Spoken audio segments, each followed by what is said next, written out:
Yeah, super hollow. Yeah. You hear it, it's traveling through this thing. What did they put in here? Maybe there's like a they just made this. They're like, oh, is this Sounds tinny. Yeah, I know. They're like, well, of all the mics in the studio, this is the only one you use, right? And I'm like, yes. They're like, can we make it the worst one? Yeah. I'm like, I guess you could. Should I switch? For sure. I don't want people to think it's my voice. I mean, I already need help enough as it is in that department. No, right? Yeah. It's ridiculous, huh? Try Luckily. Let's see. You're such a professional.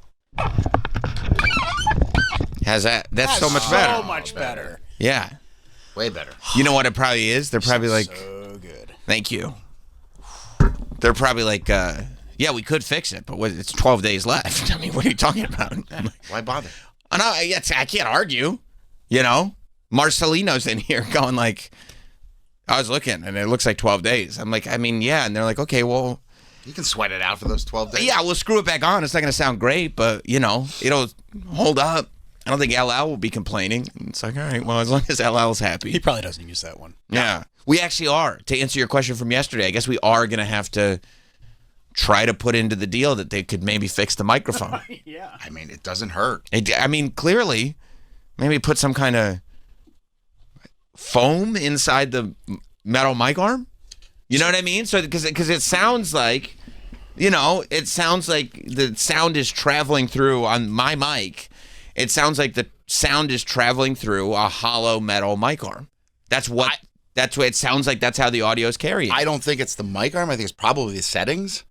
You think so? But why are the settings have just I don't know why they would mess with it. instantly changed when I don't know. I think it's a wire thing. Okay, so it sounds like you've done your research. Yo, I think we got a wire thing going on in the studio. You might want to look at it, but in my expert opinion, I didn't say I was an expert. In the sense that like maybe the connection. Yeah, like maybe something happened when. When it like fell and that's possible. Like, that's possible. yeah. Yeah, I don't know. And just like, I mean, regardless, you sound great now. So good, right? Soothing. thank you. Troy looks calm over there. Because of the soothing nature of this, I'm ready to take a nap. you should have heard Eddie from WWE Radio. He heard the Sam and Megan. They're running all the WWE podcasts over there on WWE Radio now as well. So I got two shows. That's you know, yeah, it's pretty sick, right? And he was like, I can't believe it. Your mics sound great. He was talking about the podcast. Why wouldn't they? He was like, because he was like, I can't believe that your mics on the podcast sound better than your, like, I do the show out of this studio. And he goes, your mics sound amazing. Like, your mics sound great on the podcast. I'm like, I know, because they built a podcast studio at WWE. They built the exact same studio I had in the basement. They just used what I built in the basement and they put it in there. So that's why it sounds good. Maybe you should talk to engineering here. Yeah, and go like, hey, you guys want to come over? Just rebuild. I mean, I've been trying to. Yeah, that's the thing. People think after WWE built my studio in their headquarters, and I was like, hey, why don't we build my studio at Sirius too? They think it's an ego trip. It's not. It's because my studio works. Yeah. You know what I mean? Like, my studio works and sounds good, so why not use that? And yet you're home and at WWE. Are you able to move the mic stand? Oh, yeah. And does it make a noise? I mean, this is going to surprise you. And by the way, people are now looking at the video clips specifically for the fidgeting. Uh-huh. And I think one of you guys moved my thumb drive. I noticed that yesterday. No. I think you might have. Because I had to find something else to fidget with on the wrestling show. I didn't touch it. Okay, well, I think that somebody stole my thumb drive. I know where it is. I hope it's hidden. I can see it right now. You can? Uh-huh. Well, I'll find it. It'll be an adventure for the day. You want to play hot and cold? Yeah, that's... You want to play Are You Nervous? It's like hot and cold. Just fun. Yeah, no. I fidget just as much at home or in Stanford as I do here. It's not like, you know, I get nervous when we broadcast from the top of the Sam Roberts building more so than any place else. You know, so yeah, I fidget all the time. I move stuff around. But it's not audible. It doesn't sound like that. I don't have a board op like who's sweating, going like, please, I pray to God you don't touch the mic today. You know, like here it's like that meme where you just see like it's for like it's a comic book strip where they're just like the animation is just sweating from the forehead, hoping that the button doesn't get pushed, except it's just touching the mic in any way, shape, or form. No, at home it's pretty easy. You know, no, I move and touch the mic all the time. You know, you can go on Amazon. I mean, I think they have like mic arms for like I'm going to tell you 50 something. bucks. I'm They're gonna- really good. I'm going to tell you something, and this is also going to shock you. Everything in the studio that I built in the basement, all over the counter stuff. Yeah. Nothing is prescription. It's all over the counter, easily attainable. It's all commercial. It's not even industrial grade. It's all you can purchase it. It was all purchased commercially at retail. It was bought at all at Sam Ash. That's where I'm. Yes, that's exactly right. That's exactly right. I bought all my studio equipment from Sam Ash. I get mine from Sweetwater. You do? That's good. That's good. That's another place to get it. Yeah. I might have to, once we get everything done that we need to get done now, I might have to take another meeting and go like, there are a couple places, and and you can price match that way between Sweetwater and Sam Ash. You can get the best deal You'll find a possible. deal. Yeah, you'll find a nice deal. It's all retail, and then you can touch the equipment. Like it's almost like this is all designed to use for like 10 seconds at a time, and you can't touch anything because listen, you see how you can even kind of hear like the console, Yeah. like because it carries through. That's why I think that the echo is carrying through the mic arm. Because anytime the console gets moved, it carries through the mic. You know what I mean? It carries through the mic arm into the mics. You want me to try to adjust that mic arm to see maybe it's a little loose up over there on the... No. To see if that's the issue? Oh, like no. Yeah, why don't we move it up to where you usually have it? Because it's not where you have it. Oh, that's true. Okay, let's No, just try. I. You sure? Okay. I am. I appreciate it. No, I think they probably just found a screw and just put it in. You know what I mean? Well, there was a screw there. No, but this is a different bolt. Oh. I think it feels Maybe like the other one was stripped from using the scissors. you did have to use the scissors a bunch, but you got to use what you got to use. That's not on you. I don't have any tools here. They said, yeah. Well, you got one running the board. But even if they complained about it and said well, why'd you strip the screw? You'd say, why would I have access to the screw? Yeah. I'll tell you why that screw is stripped, because you showed up and in here there's a screw loose. Yeah. Explain that one, genius. Exactly. So yeah, no. I think it feels like they put like an industrial bolt or something in this where it's not going to come out. It doesn't feel hand screwed. It feels like. But so now maybe it's stripped. Right. They got it in, but What's a different thing? I think they put in a different thing in there, and now that's affecting Now the it's whole me. sound. Yeah. it's good that they tested it afterward. I don't think I'm almost positive they actually shockingly did not test it afterward, or if they did, They're like, oh, it works. yeah, the the I hear result, sound. Yeah, the result didn't matter. I think they do the Trump thing. Remember when he was like, "Well, the problem with the COVID results is we test more than anybody else, so of course we got more positives." Like they're like, "Do all the mic arms work?" Serious, and they go, "As long as you don't test them, yeah, they all work." Yeah, look at all the mic arms in here; all of them work. There's a ton of them. Yeah, I know. Should I take one off of another? Like, should I take that one and move it over? Oh, I wonder, like, if you took this one off the thing, You want to try off it? the post. We can It's troubleshooting. It is. I mean, They're if all wired in.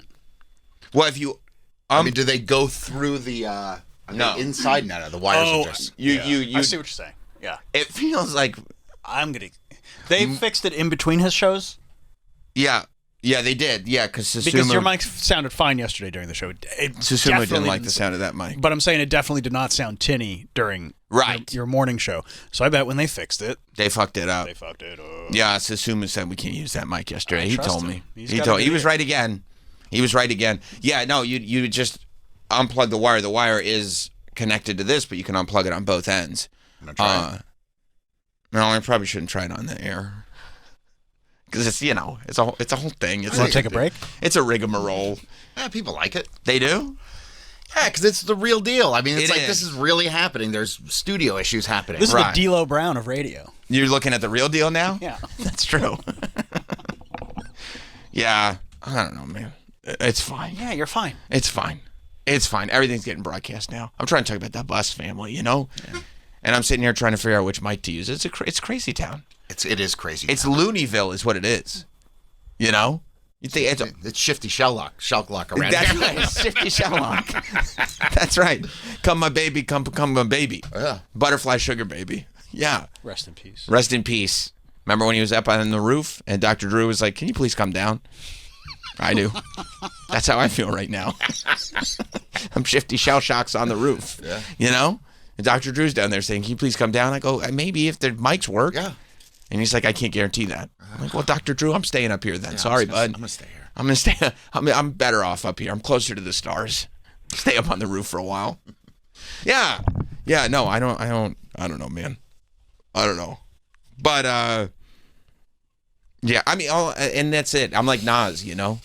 Nasty Nas? Yeah, exactly, that guy. From Queensbridge, yeah.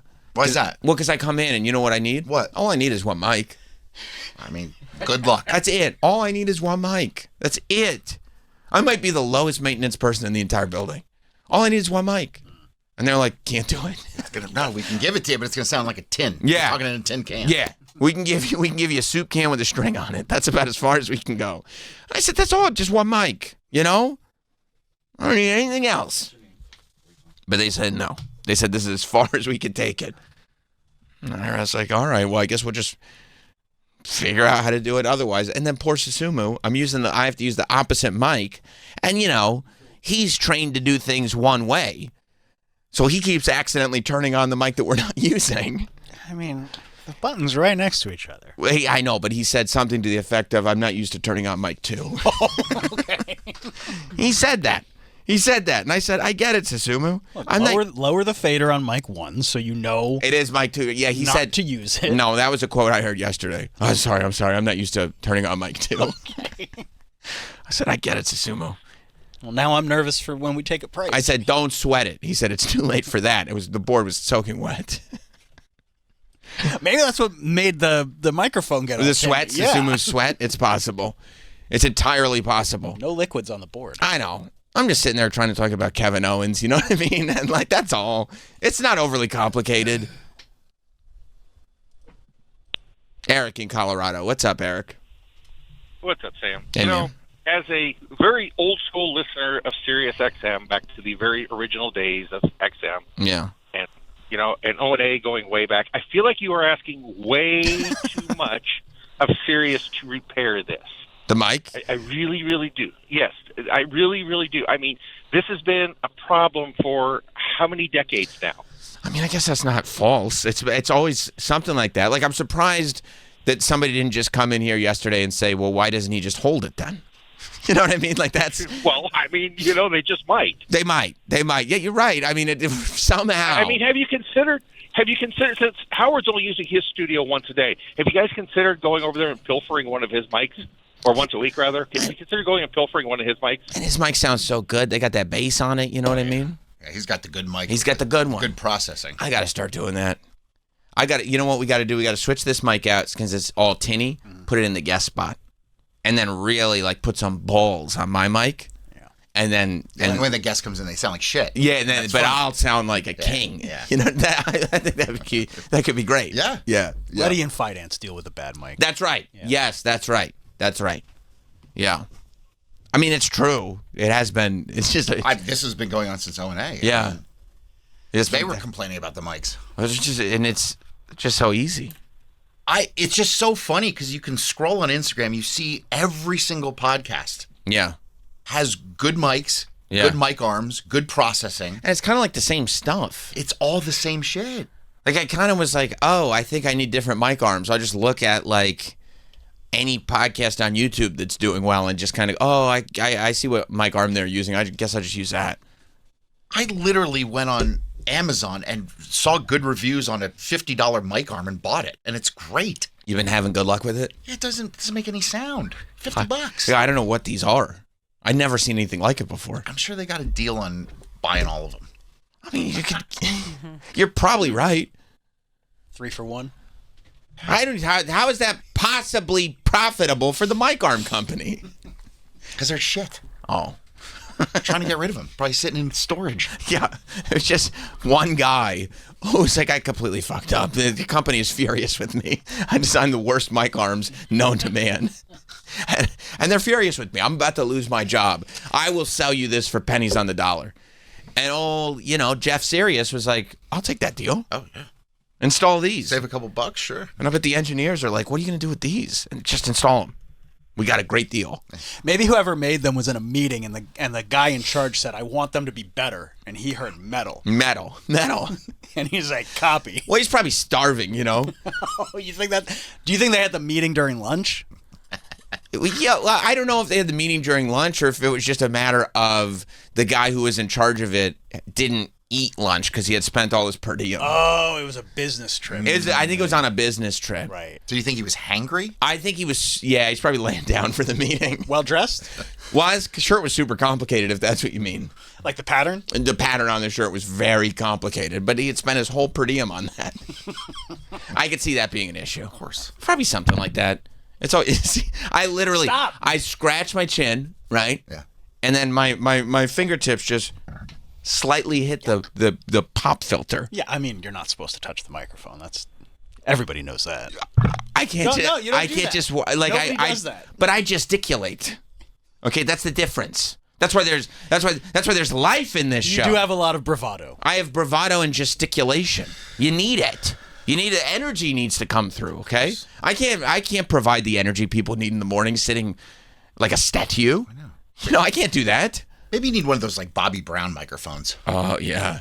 Like right here. And that way you could be like, Oh, yeah. Danielle over here, Travis over here, like kind of pointing. And they go, why do we need to make things special just for you, Sam? I go, it's my prerogative. Yeah. I can do what I want to do. Right. Everybody's talking all this stuff about me. Why won't they just let me live? That's a great question, Sam. Yeah. That's right. That's right. No, I'll just deal with this, I guess, instead. Okay. It's fine. It's fine. I mean, you've made it this far. Yeah, 12. What's 12 more days? that's true. That's a good point. I mean, is it too late to try to slide something into the contract? No, We're halfway through this week. that's true.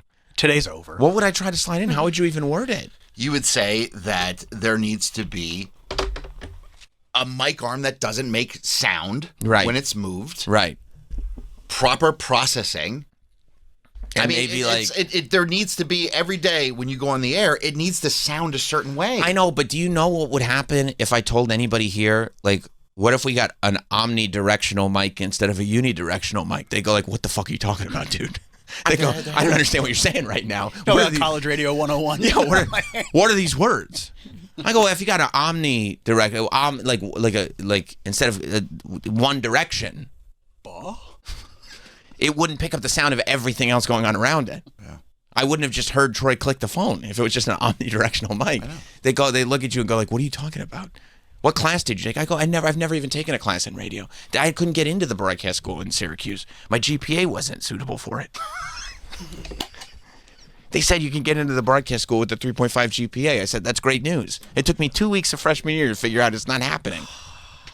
It's not happening. I gotta go work for Scorch to get my education. But it is what it is, I suppose. And you know what? We're still gonna prosper. It will be fine. It will be fine, and I'll make sure that you're used to this, great tenor of my voice.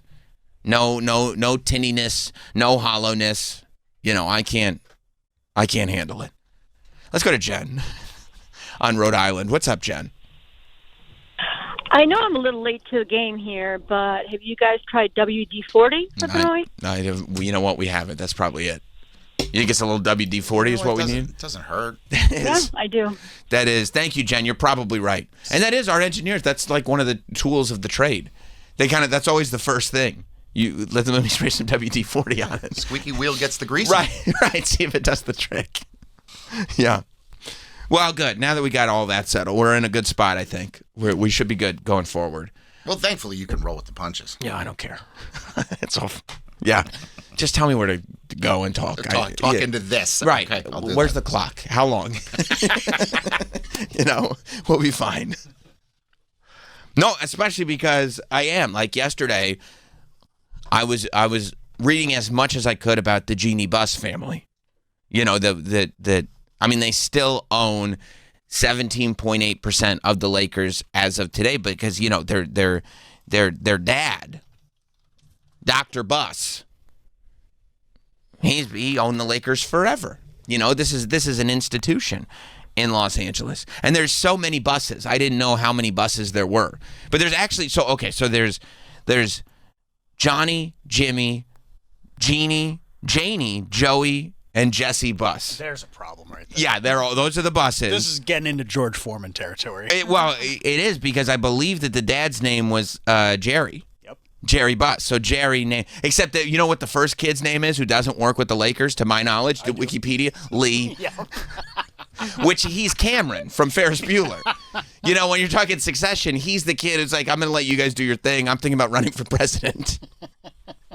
You know, that's the way I look at this, because it's insane. Like, it's insane. Like, Succession, that show Succession on HBO, like, is so over the top that and so displaced from any reality that any of us live in, that you think there's no way that this happens.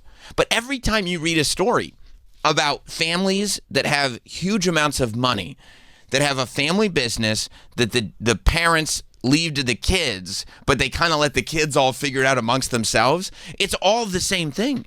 Like the Buss family documentary. Like, I guess that like the Kate Hudson show on Netflix is kind of loosely based on Jeannie Buss. It's like a comedy though. It's like I think it's like a sitcom type thing. It's like a Running Points, or I don't know what it's called.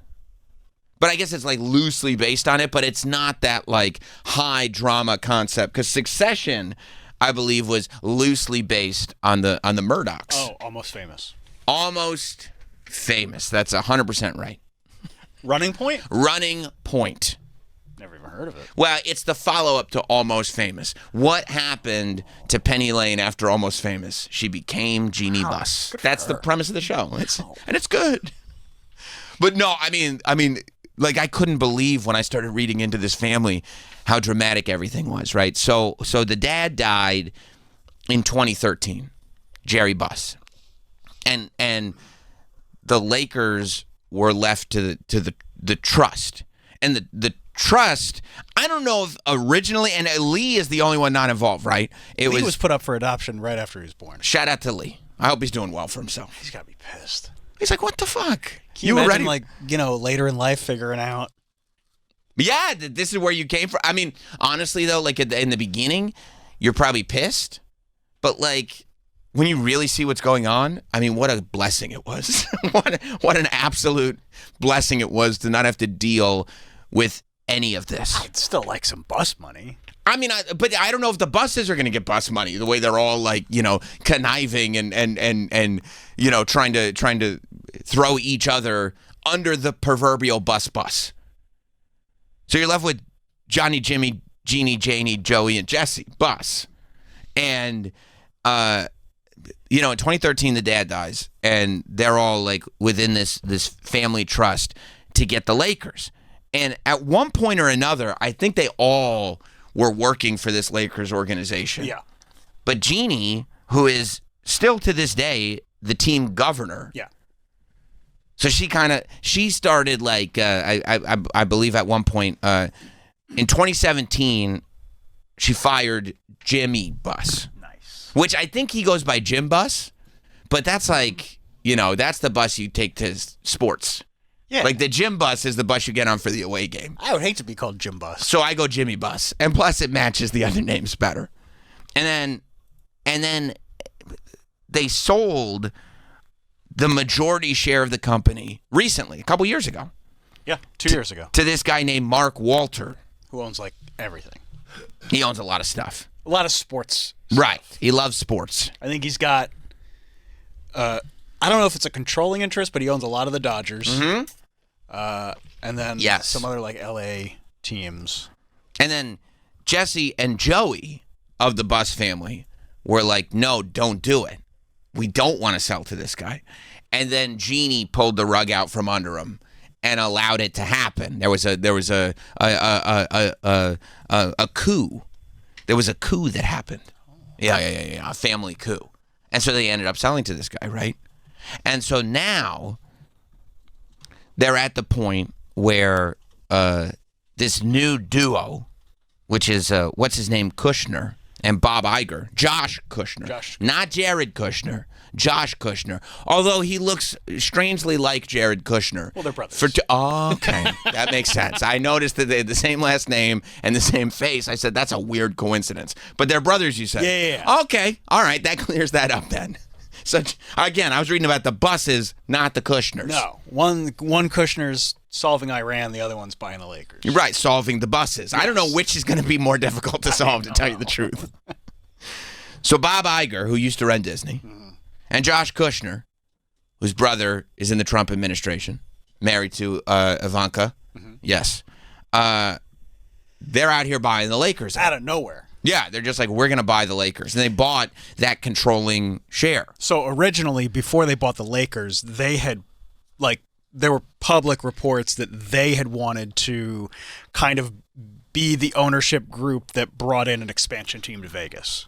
Right. Because it's widely assumed that the NBA is going to expand again, and Vegas is going to be one of the obvious places. I would go to Charlotte and create a team called the Hornets if I were going to expand. Okay, so I don't want to... Turquoise. I don't want to, make you sad this morning. Yeah. That's already happened. Every good idea, man. Every good idea. I know. Everything's been done already. What about Florida? Do they have a baseball team? Florida has 2 baseball teams. Not one called it Marlins. Yeah. Damn it. They got me again. Well, there go my dreams of having an expansion team. So I don't know what happened there. I don't know, maybe they figured, hey, here's an opportunity. Let's just do this instead. Well, if we just bought the Lakers instead, this feels a little easier. The, most storied franchise in... Yeah, we'll just get the one. They're probably watching HBO, and instead of watching Succession like they should have, they were watching the John C. Reilly show. Showtime Lakers? Yeah. Mm-hmm. Yeah, they were watching the Lakers show, and they were like, ooh, that seems like a good team to have. And so they went and they said, hey, Mark Walter, may we buy your stuff? And Mark Walter was like, yeah, I guess so. That sounds fine. And so they want to get that 17.8% that the buses have within the trust. Now, at some point, the trust became not the 6 siblings, but 3 of the siblings are actually in the trust. Yeah. That's Joey, Jamie, and Jeannie. Now, Jeannie Buss is still the team governor, like I said, and she's there. She's there for Jay Moore became Mr. Jeannie Buss a little while back. I think he took her last name. I hope so. He's J.E. Buss. But Lakers fans like Jeannie Buss, to my knowledge. They think, she's kind of an icon. She is looked at as the person, I believe, who has carried on the dad's legacy. Oh, definitely. Yeah, she's the most visible. She's public. Which is always interesting because it's always the daughter. For instance, in the Roy family, Shiv was really the one. Let's be honest. They gave it to this idiot. Tom. Well, he was heartened. He found it heartening. He's heartened by that. So yeah, she's Shiv, and it's like yeah, she's the one. But then these brothers, Jimmy, Joey, Johnny. Oh, don't forget about Janie. Johnny, Jim, Janie. Yeah, don't forget about Janie. Jeannie. They're sitting there going Joey, okay, we hate her because she's been usurping us. You know what I mean? And creating these coups. Yeah, but one has to, somebody has to step up and take charge. Yeah, but the problem with siblings is that even when you know which one, because let's be honest, with siblings, you usually know which is there's always one, and everybody knows it's the one. For instance, in the Roy family, everybody knows it's Shiv. She's the one that needed to step up. Kendall is a fucking nothing. You know what I mean? That's not cool. And what's his face? Who's the wisecracking one that Kieran Culkin played? I almost said Kieran. Kieran Roy. He's a lot of fun. Roman. Roman. Yeah. And Roman, he's not ready for it. No, he thinks he is, but he's not. Thinks he is, but he they needed to get Kendall out of there completely. L to the OG was just the end of it for him. This guy is just... But he's the oldest boy. I know, but he's mental breakdown fever. The pressure of being... And that's what happens, too, a lot of times. I gotta rewatch this show. The pressure of being the eldest. Although, isn't Cameron older than him? From Ferris Bueller. He looks older. Yeah, But he wanted to run for But president. he's the one that screamed, "I am the eldest boy" at the finale.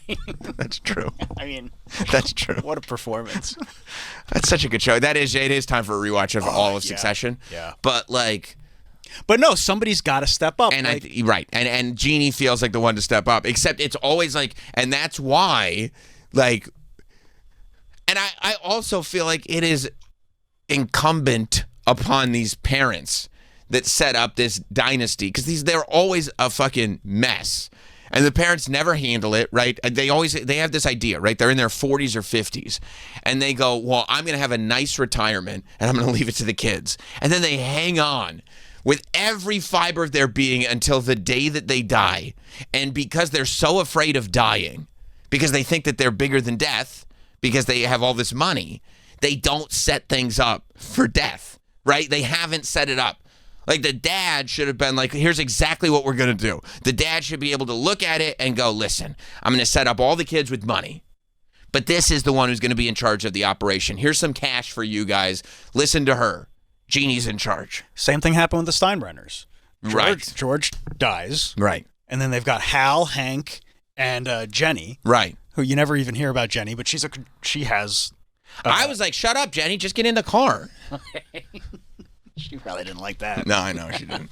But Hal and Hank, for a long time, it was like both of them running the Yankees. And it's like, well, both of you can't run the Yankees. You can't. Somebody needs to be the face. Especially when all of these like family dynasties come from a place like the Steinbrenners, when it's like what made the Steinbrenner dynasty successful was it was one guy's singular vision, where it's like, boom, who's going to carry on that singular vision? Both. Bought the team at a very low point, Right. for a little bit of money. Right. You know, just like Mr. Bus Right. Right. bought the team decades ago. So my understanding of why Jeannie wanted to sell the team to Mark Walter is Didn't because want to sell the team. No, Jeannie wanted to sell the team Jeannie to, wanted- to Mark Walter. Oh, the yeah, first of sale, course. not Yeah, this yeah, sale. sorry. Whew, so The reason the other kids didn't want to sell to Mark Walter. Right. They wanted to hold on. That's why they want to sell now, because fuck her. Pretty much. Right? Yes. So, but she kept the kids kept the 17.8% in the trust of the Lakers, but she wanted to sell controlling interest to him because, like you said, he came from this world of sports and the Dodgers, but he also had this reputation of being willing to spend in order to win championships. Yes. And the Lakers had this reputation of kind of relying on their name, but not winning championships because they wouldn't spend on players. And so she said, okay, I'll be the governor of the team, which is crazy that teams have a thing called governor, because that's what states have. I'll be the governor of the team. I'll be the public face of it, all this stuff. You go, do what you need to do as the owner, spend, get the right people in here, and let's get some rings here.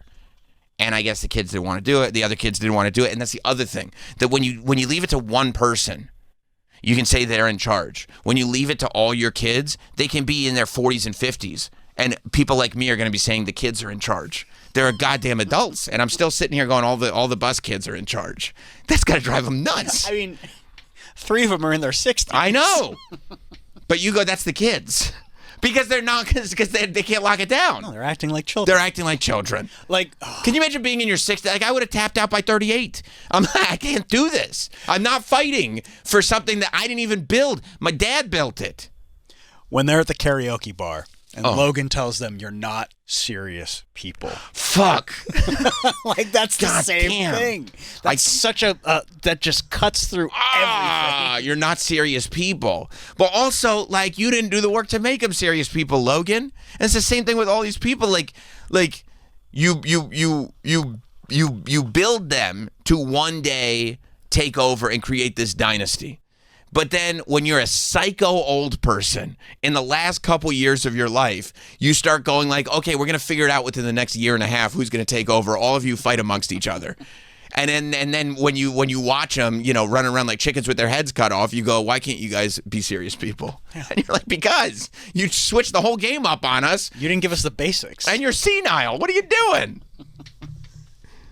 I get a lot of my information from the show Succession, but I'm sure. But you see, it's true to life. But every time you read about one of these things, that's exactly what happens. I know. Every single time, it's crazy. So in this one, like I said, they brought in Mark Walter. They wanted to bring championships. The other kids didn't want to do it. Jeannie wanted to do it. Jeannie won that one. Jeannie won in 2017 when she got Jim fired. So now these kids are coming back, right? Mm-hmm. And yesterday, Shams, Mr. Scoops. I miss Waj. Hey, man, me too. He would never have made this mistake. Never. No. It was a bad day yesterday. Shams and Pablo both trying to figure out how they got it all so wrong. Pablo's fine. He was You right. still like Pablo? We'll get there. I said, Pablo, honey, you got to figure this out. We'll get there. We'll get there. A lot of controversy. I don't know. So, yesterday, Shams comes out, and he goes, got the scoop. We go, yes. He goes, the buses are selling their remaining 17.8% to this group, which is Josh Kushner and Bob Iger. So the buses aren't going to be involved in the Lakers anymore. That's a big deal. Yeah, we're out. I mean, and that's crazy. Who would have thought the day would come?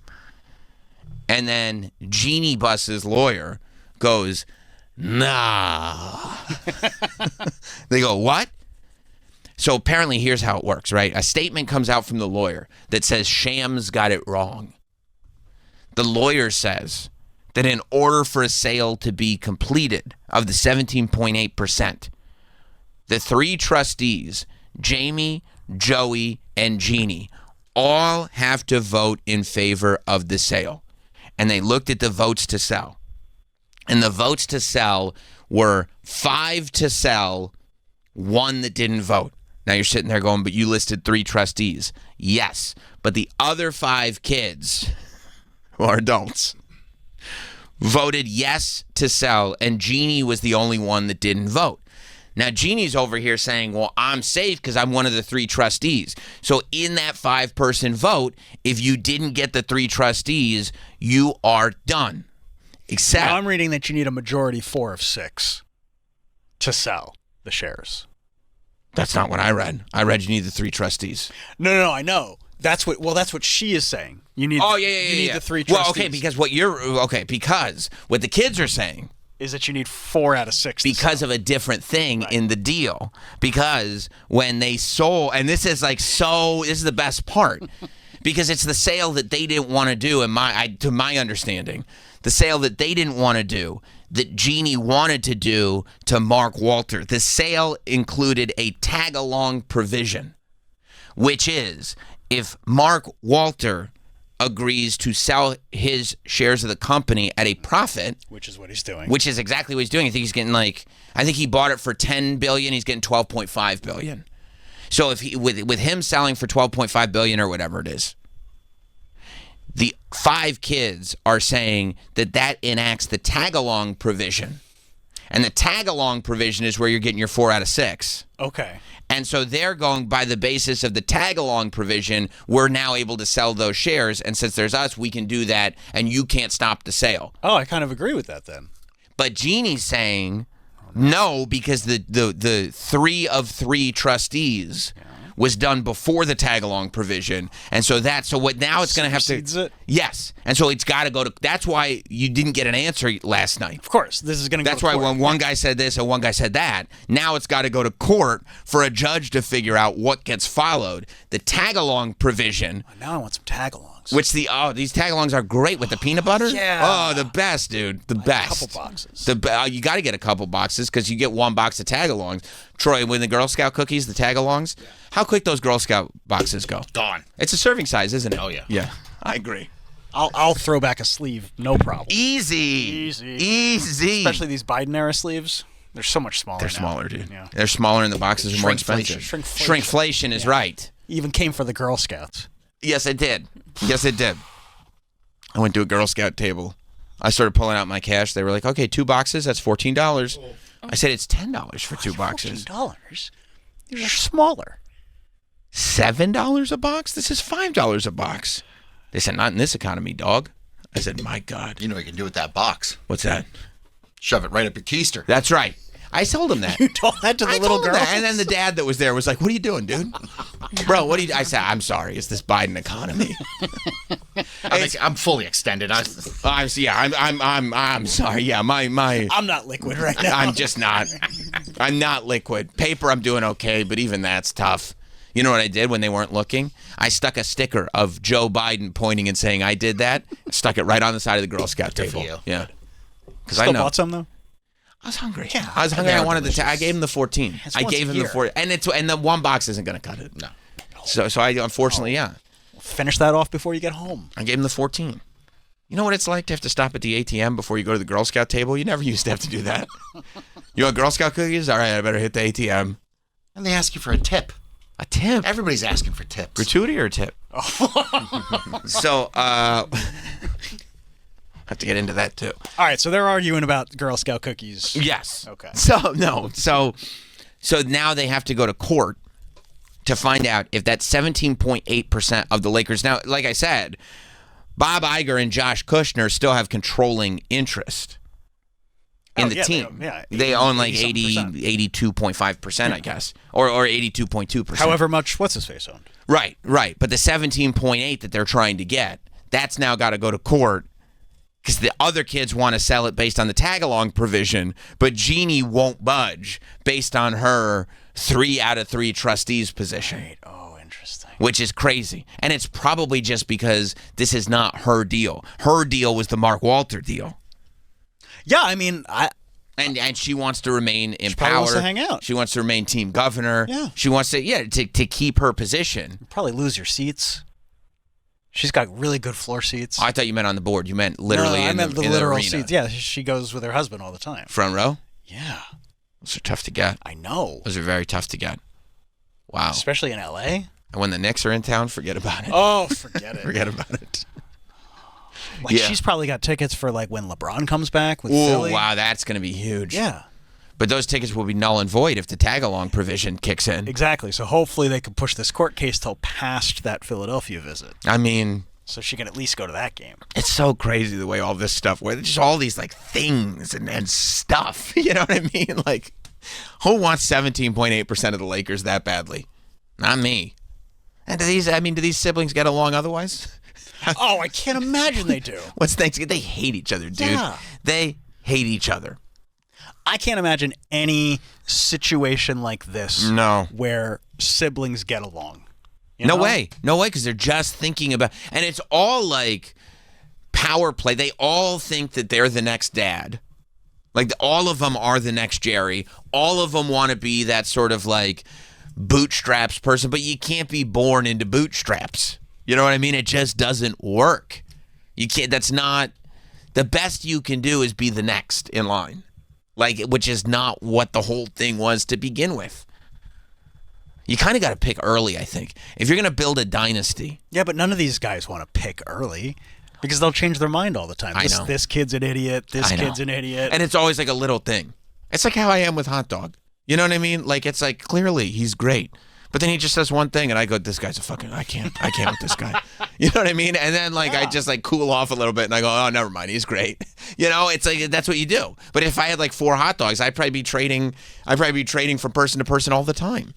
Like Vince probably intended to give the company to Shane, and then Shane dances in the ring, and he's like, "That Forget it. Yeah, forget it." Forget it. But then he flies off a Titantron.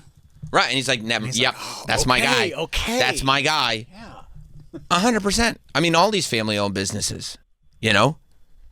The Wiz from Nobody Beats the Wiz. He probably didn't know which kid to leave it to. Mr. Wiz? Mr. Wiz. I'm the Wiz. Nobody beats me. You know? I'm sure George Steinbrenner went through the same thing. He Well, knew. yeah, that's why there was no successor. Right. That's why I was just like, I'm leaving it to my kids. Right. They'll figure it out. And then yeah, they always get to the very end. The very, very end. And it's like, okay, George, which one is it? He's like, they're both lame ducks. Neither of them have the personality that I have. I should have sold it. I should have sold it to him. Yeah. That's because also there's something so like all of these stories. Yeah, the kids are disasters, but it's because the dad is in every situation always this like egomaniac guy that's got to come with the idea of like having this blind vision of I've got this and being right about it. Like that usually doesn't translate as well to being like, okay, and now I'm going to groom the next person. And I think we're like really close to being out of that whole phase because I can't think of any like egomaniac owners. No. Like that seems to be a bygone era. I agree, because it always ends up being which sucks. Nobody owns anything anymore anyway. Right. It ends up being, what are those groups that buy up all the restaurants? Private equity? Private equity. Yeah. It's always private equity. They've convinced everyone, no, you don't want to use your own money. Use private equity money. It's like, no, use your own money, dude. Don't use, because they're going to turn it into everything's just going to be concrete boxes. I wonder who Mr. Kane is going to sell Raising Cane's to. And that's one of the last things. By the way, Raising Cane's is a guy. It's a guy. Yeah. But you can already see, like, that dude, he's like almost like a Mr. Wonderful, like Kevin O'Leary thing, where he shows up at all the celebrity things, all the everything, and you worry that he's going to get so into this life of being, the guy from Raising Cane's who's bred in the chicken fingers. Yeah. Yeah, Todd Graves. I mean, Todd Graves rules.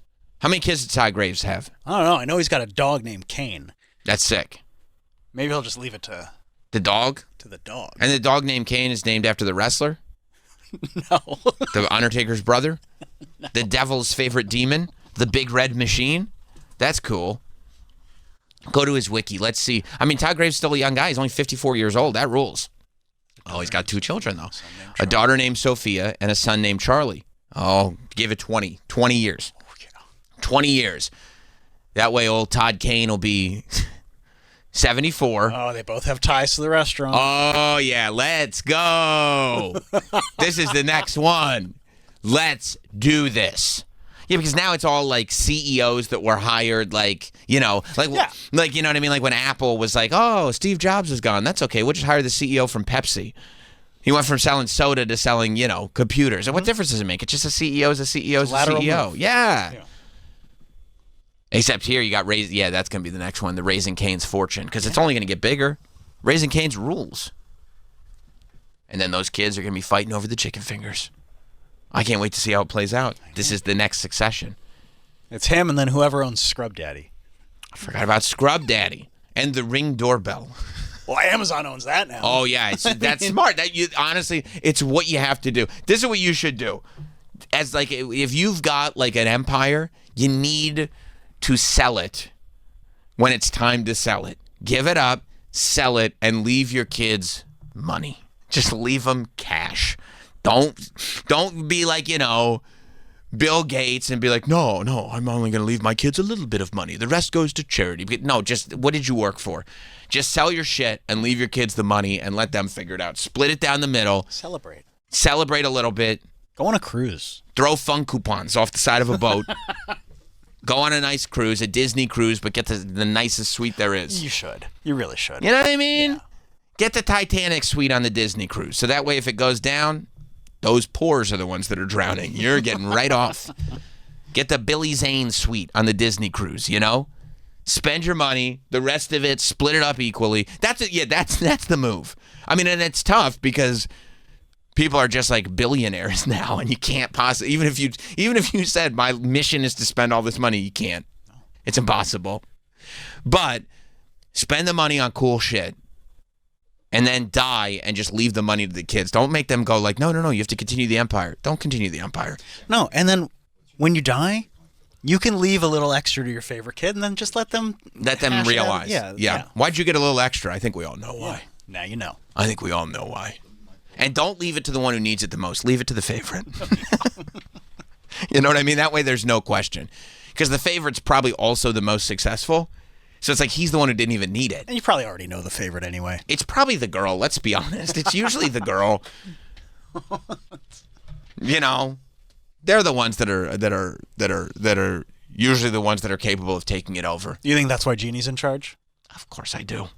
It ends up being the girl you know where I'm getting that information? From the Roy family. Right. Remember Shiv? Talking about Shiv, I was going to say. Shiv was awesome. Yeah. That's who I would leave it to. Plus, Jeannie obviously has a very good sense of humor. Yeah, Jeannie rules. Everybody knows Jeannie rules. Okay, she's a beacon of light at these Lakers games. She's hanging out with Jay Moore all the time. Well, they're married. Jay Moore's hilarious. Hanging out. I remember one time Jay Moore. It was like back in the O&A days. Jay Moore was in studio, and I was sitting there, lowly intern that I was, holding the video camera. I remember where I was holding the video camera. And it was the day it was back in the Ron and Fez days as well. And the day before, Ron had made some joke. I don't remember the context of the joke, but he was talking about ordering like pizza slices. And he was talking about just conceptually going to a pizza place and going, yeah, do you do half slices? I'll take 2. And I'm sitting there, right? And in the middle of this O&A show that Jay Moore is on, and Jay knew that I was like, listening to everything, and he loved listening to everything too. And Jay just looked at me. I was in my 20s. And Jay just looked at me and he goes, you guys have half slices? And me and Jay Moore were just crying, laughing for the rest of the time. And nobody knew what we were both laughing at. So funny. But Jay had just mumbled, you guys have half slices? And I fell out. He's so funny. Yeah. And that's him and Jeannie. I'm Team Jeannie. I don't know what these other kids are doing. I'm Team Jeannie for sure. He probably makes Bennington references around the house all the time. She knows. Yeah. She listens. I wouldn't be surprised if Jeannie Buss ends up on the Portcast. Me neither. Which, by the way, I checked Stallcast. Go ahead. Not one mention of Portcast. Wow. It's the biggest podcast there is right now. Yeah. Not one mention of Portcast. There's barely a mention of anything in that Stallcast this month. Elvis Radio. Come on, we've literally had Elvis Radio since the beginning of Sirius. Elvis Radio was like the first channel, wasn't it? Up there. They got Elvis and Sinatra. Those were the 2 channels. I remember. Right? That's mainly, they were like, okay, we got satellites in space. What are we going to do? Well, let's do one channel that does Elvis and one channel that does Sinatra. Okay, what else? I don't know. We'll figure it out from there. Those are the first 2 channels. And they said, let's get Sam to host a bunch of shows. John in Connecticut. How's it going? So there's one business titan still standing on his own 2 feet. I don't think going anywhere. Mm-hmm. Mike Lindell. That's true. That's true. Mike Lindell has been standing on his pillow empire. And if there is anybody that is putting business first, it's Mike Lindell. Yeah, and you wonder if he's got kids, who does the My Pillow empire get left to? You're right. That's a great call, John. I don't think any of them are returning his calls. His kids? Yeah. I don't want that. See, My Pillow founder Mike Lindell refuses to concede the Minnesota GOP primary loss as Lisa DeMuth celebrates victory. Never give up. How can you celebrate victory? Mike Lindell hasn't conceded. Yeah. See, that's the problem. That's the problem. He doesn't have that defeatist mentality. No, he doesn't. No, he doesn't. You know what mentality he should have? Going into the pillow factory, making some more of those pillows. Maybe he wouldn't be broke. Yeah. You know? He's the man. Never seen a crash out. Like him. That's the documentary, right? It's like this dude, Mike Lindell, he was a meme. He was like the My Pillow guy. It was funny, you know? But he was legitimately successful. Of course, he's selling pillows left and right. And he did kind of start a brilliant business strategy, which was, you know what we're going to do? We're going to do like, he turned his pillow company into like right-wing pillows, right? Because he was just like, we'll just double down on Fox News advertising. That's just where we'll advertise. We'll just do because at first you just knew My Pillow. You just knew this guy. Right, he's got this Minnesota accent. He's got this mustache. My Pillow. You know what I mean? And you're like, this is hilarious. And then he's like, we're going to take all the commercials off the other channels and just run on Fox News 24 hours. And you're like, that's kind of genius because now it's like it's Bible commercials and pillow commercials, right? And what do you need to do? You need to read the Bible. You need to go to sleep. What do you need? Bibles and pillows, right? And so hand in hand. Yeah. And so it's almost like, remember back in the day, I know you remember, Troy. I don't know if you remember, Travis. Go ahead. If you were a right winger, mm-hmm. you had to have the spin stops here somewhere on your house. No, sure. Of course. Right? Either the bumper sticker or the koozie. You had to have or a mug. You know about the spin stops here, Danielle? No. Bill O'Reilly. He merchandised everything.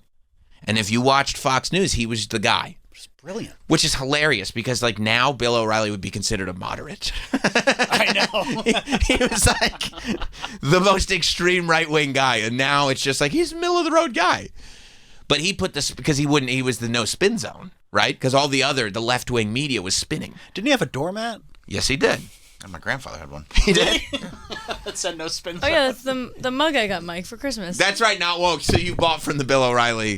That's what I used to drink my sleepy time tea every night before bed because it makes me go from being awoke to not woke. Smart. It works in two ways. It is a very effective mug. Yeah. Yeah, because what's the opposite of woke? Sleep.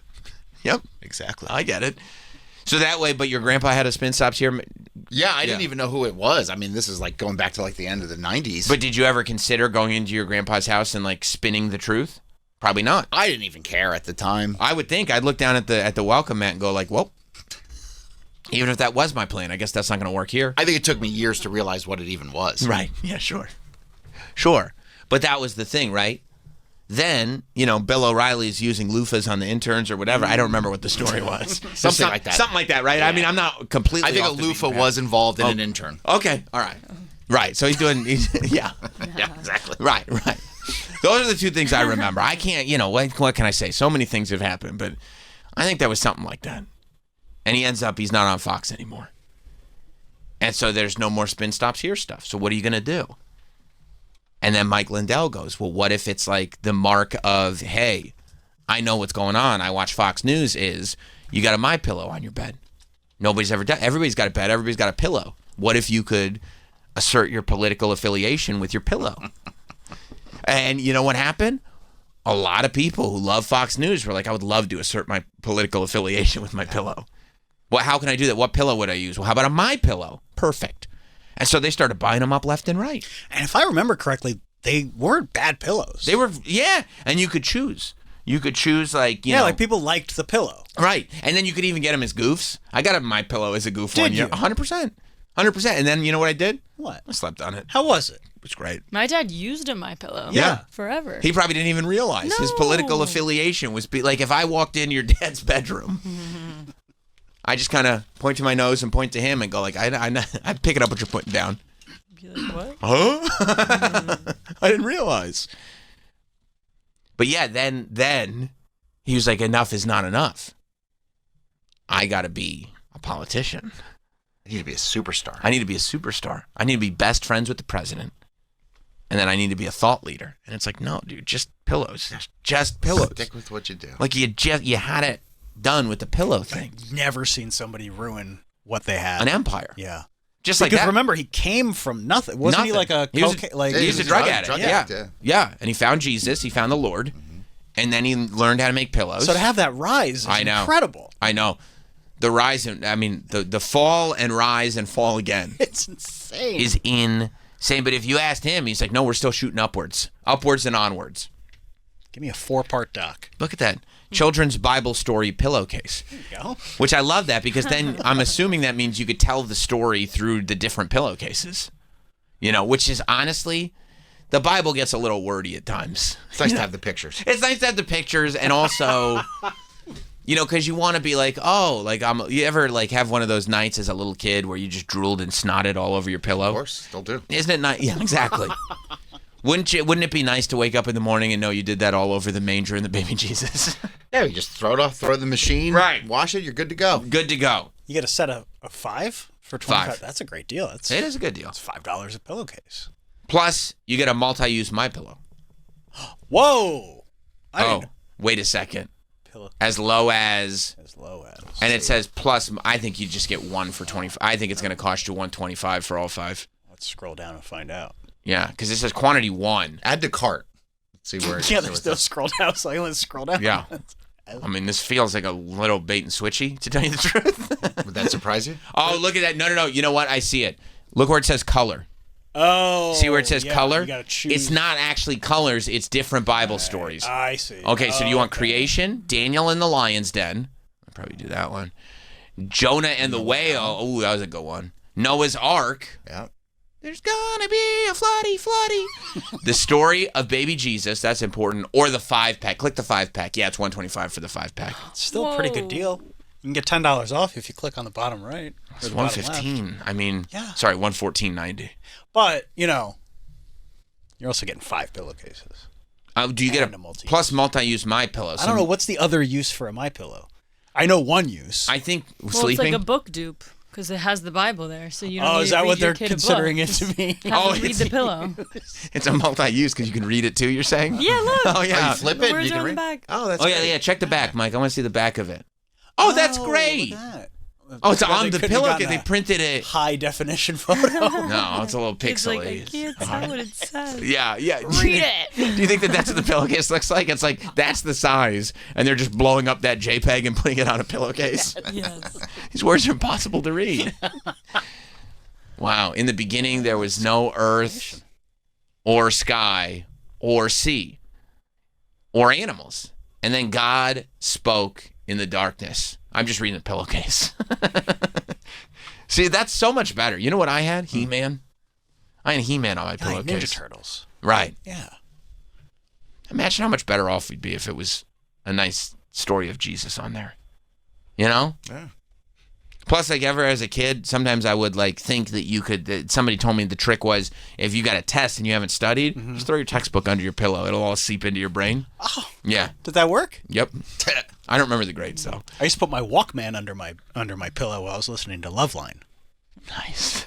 I could put it under my Jesus pillow. Wouldn't that be great? Because then you'd have the best of both worlds. Yeah, Adam Carolla and the Lord. You're listening to something naughty, but you're also, close to the Lord. Yeah. I'm going to get these. All right. But see... Make a note for Secret Santa. Yeah.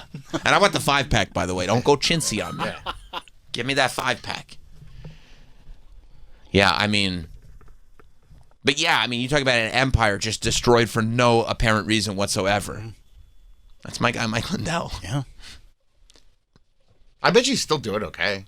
I'm sure there's people still buying those stupid pillows. Yeah, it's probably not the peak, but they've got to be people. Like, he didn't get 0 votes. You know what I mean? Like, when I said that he was running for whatever it was in Minnesota, governor, and that's what Jeannie Buss is running for, of the Lakers.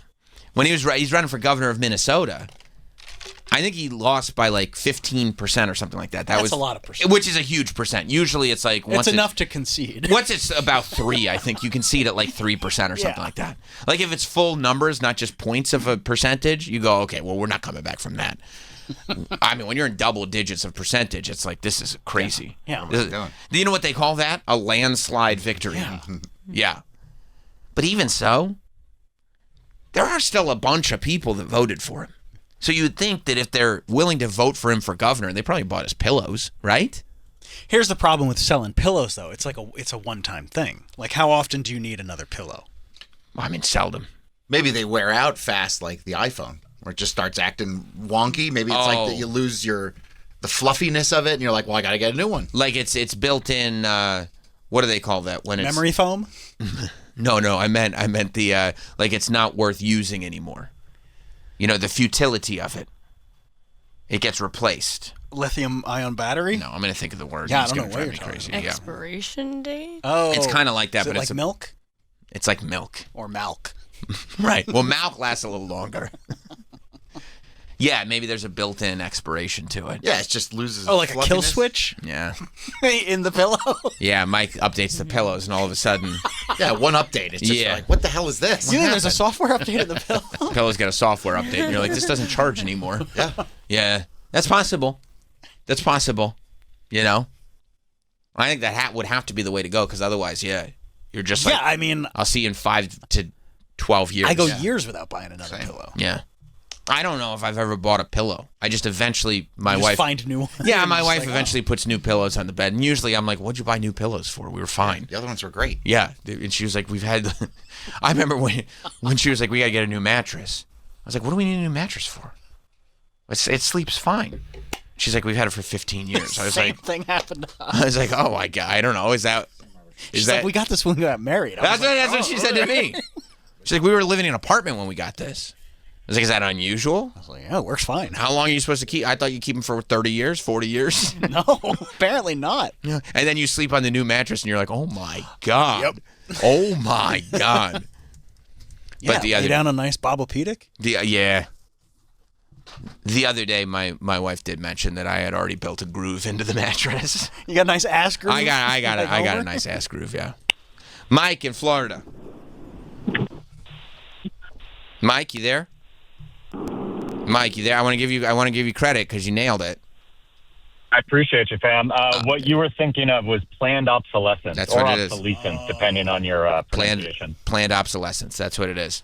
Got you, fam. That it makes the pillows obsolete. Now, Mike, you're a big Mike Lindell guy. You love that guy? I mean, I don't know why you would say that. That's just, you're, even though ironically I am on my way to go vote in the Florida Republican primary. Right. But, no, I'm not a big Mike Lindell guy. Oh, really? I thought that's that's weird. His pillows suck and his views are even worse. Oh, interesting. So if he were, because this was the Minnesota primary that he lost, so you would not have voted, if he were running in the Florida primary, you wouldn't have voted for Mike Lindell, the pillow guy? I wouldn't have voted for him based simply on his creepy smile and him hugging his pillow in his commercials. That's probably the foremost of his problems. But yeah, no, he's a jerk off. Okay, all right, good to know. Thank you, Mike. Thank you for clarifying that. 10-4. Yeah. I also think the way Mike Lindell talks now, it's like every time he talks, it sounds like he's trying not to fall off a cliff. You know what I mean? He's talking very fast and trying to get his point out there before, you know what I mean? It sounds like he's just gripping for whatever. Like he's kind of lost the plot a little bit. He doesn't seem like a likable guy. No, you know what it seems like? You know what would be like a great dinner? Probably Mike Lindell and like Giuliani. Yeah. They'd probably go back and forth and be like, what a couple of great guys. The two of them loving each other. But anybody else at that dinner would be like, this is torture. This is crazy. I can't believe that these are also considered people, Yeah. Well, So, rest in peace, Mike Lindell. Rest in peace. Good luck. Good luck with the pillows and the politics. Yeah. Pillows and politics. That's what they call it. They say the 2 P's of business. Never give up on pillows. Never give up on politics. I do want to mention that there is more family drama that I was following. Okay, it's not just the buses. It's the Valley Brothers. Have you heard about the what's going? The Valley Brothers. From like Valley of the Dolls? No. I'm talking about Frankie Valli. Oh, Frankie Valli. Thanks to and Troy, I believe Johnny Valli too. That his brother's name's Bobby, I believe. Bobby Valli. Yes. So this was another, and this was. I can't believe this happened on the same day as the buses, because I'm like, these are the 2 powerhouses of showbiz families, right? Yeah. So we were just talking about it. The buses. One half of the siblings goes, "Hey, we're selling the team." And then Jeannie Buss shows up with a statement going, "Hey, good news, we're not selling the team." And this thing has to go all the way to court. Now, on the other side of showbiz, we've been following Frankie Valli for a long time. We love that Frankie Valli is still touring, still with it. You know what I mean? Still putting on awesome shows. He's out there doing his thing. He's out there doing his thing. Mike, can you pull up a recent live performance from Frankie Valli? Look at it. That's a hell of a picture. Look at the life in that guy's eyes. Frankie Valli just out there, just belting it out still, making the old women swoon. Oh, yeah. Just a guy who's sitting there. I mean, looks like $1 million. I'd say he's not a day older than 147. I mean, this guy, look at that guy. And you could tell, you know what I mean? Because he looks terrified of existence. And that's what you want in a performer. He looks like he doesn't know where he is. Right, that's somebody who wakes up and he goes, "I'm lost and terrified." And they're like, "Here's a mic, get out there." Right. Like, you ever hear of early onset dementia? Yeah. This is like the very late version of early onset. Late stage dementia. That's what I'm thinking of. Full throttle. Full throttle, late stage. 100%. Yeah. Remember when Uncle June was okay and he was just wandering into neighborhoods thinking that Johnny still owned the church? Like, those were the good old days. As late as this is. Like, this is almost like you look at Frankie Valli and it's hopeful, because you go, I can't believe that dementia could even have stages this late. Was sure he'd be dead by now. Yeah, you think at this stage it's the grave. Right. That's exactly. How late stage is it? Well, he's 6 feet underground. You go, no, he's not. No, he's on stage. He's at the Borgata. That's incredible. And you go, God bless him and God bless the audience. You know what I mean? Because you don't want to, and he still sounds like $1 million. And that's the point. You know what I mean? He sounds like $1 million? Yes. Oh. When you see him perform, well, listen to it. Okay, let me see. Wow. It sounds great. It's not even his song. Oh my God. You know what he looks like? One of the animatronics. He looks like the Hall of Presidents. Except not the Hall of Presidents now. The first Hall of Presidents. Like when they hadn't quite mastered the technology. You know what I mean? When it was like, I guess his mouth is moving, but not really. Like if you squint. Yeah. They're like, look, these are animatronics. Early Pirates of the Caribbean. Right. When you were like, I don't think these are animatronics. I think these are mannequins on a conveyor belt. You know, I don't think that counts as animatronics. And you go, like, it's like, I saw that they tried to replace the animatronics in Pirates of the Caribbean with, like, hologram pirates. Yes, and the Disney freaks. They were like, this is not my Pirates of the Caribbean. Take that shit out of here. I mean, it just looked terrible. Yeah. I didn't have a problem with it. They turned their faces from human to skeleton, but it was like a video screen, you know? It just looked bad. And so they put the old they put the Frankie Vallis back in because they said that's much better.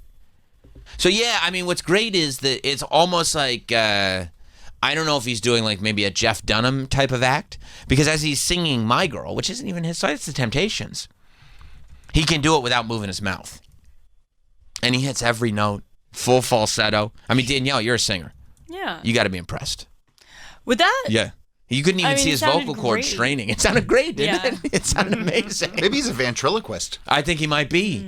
That's a good call. I mean, at least one of those, like, you know, those guys that can throw their voices? Yeah. You ever watch those guys on Instagram that can throw their voices, and so they make believe that somebody else is yelling something across the room, but really they're just throwing their voice?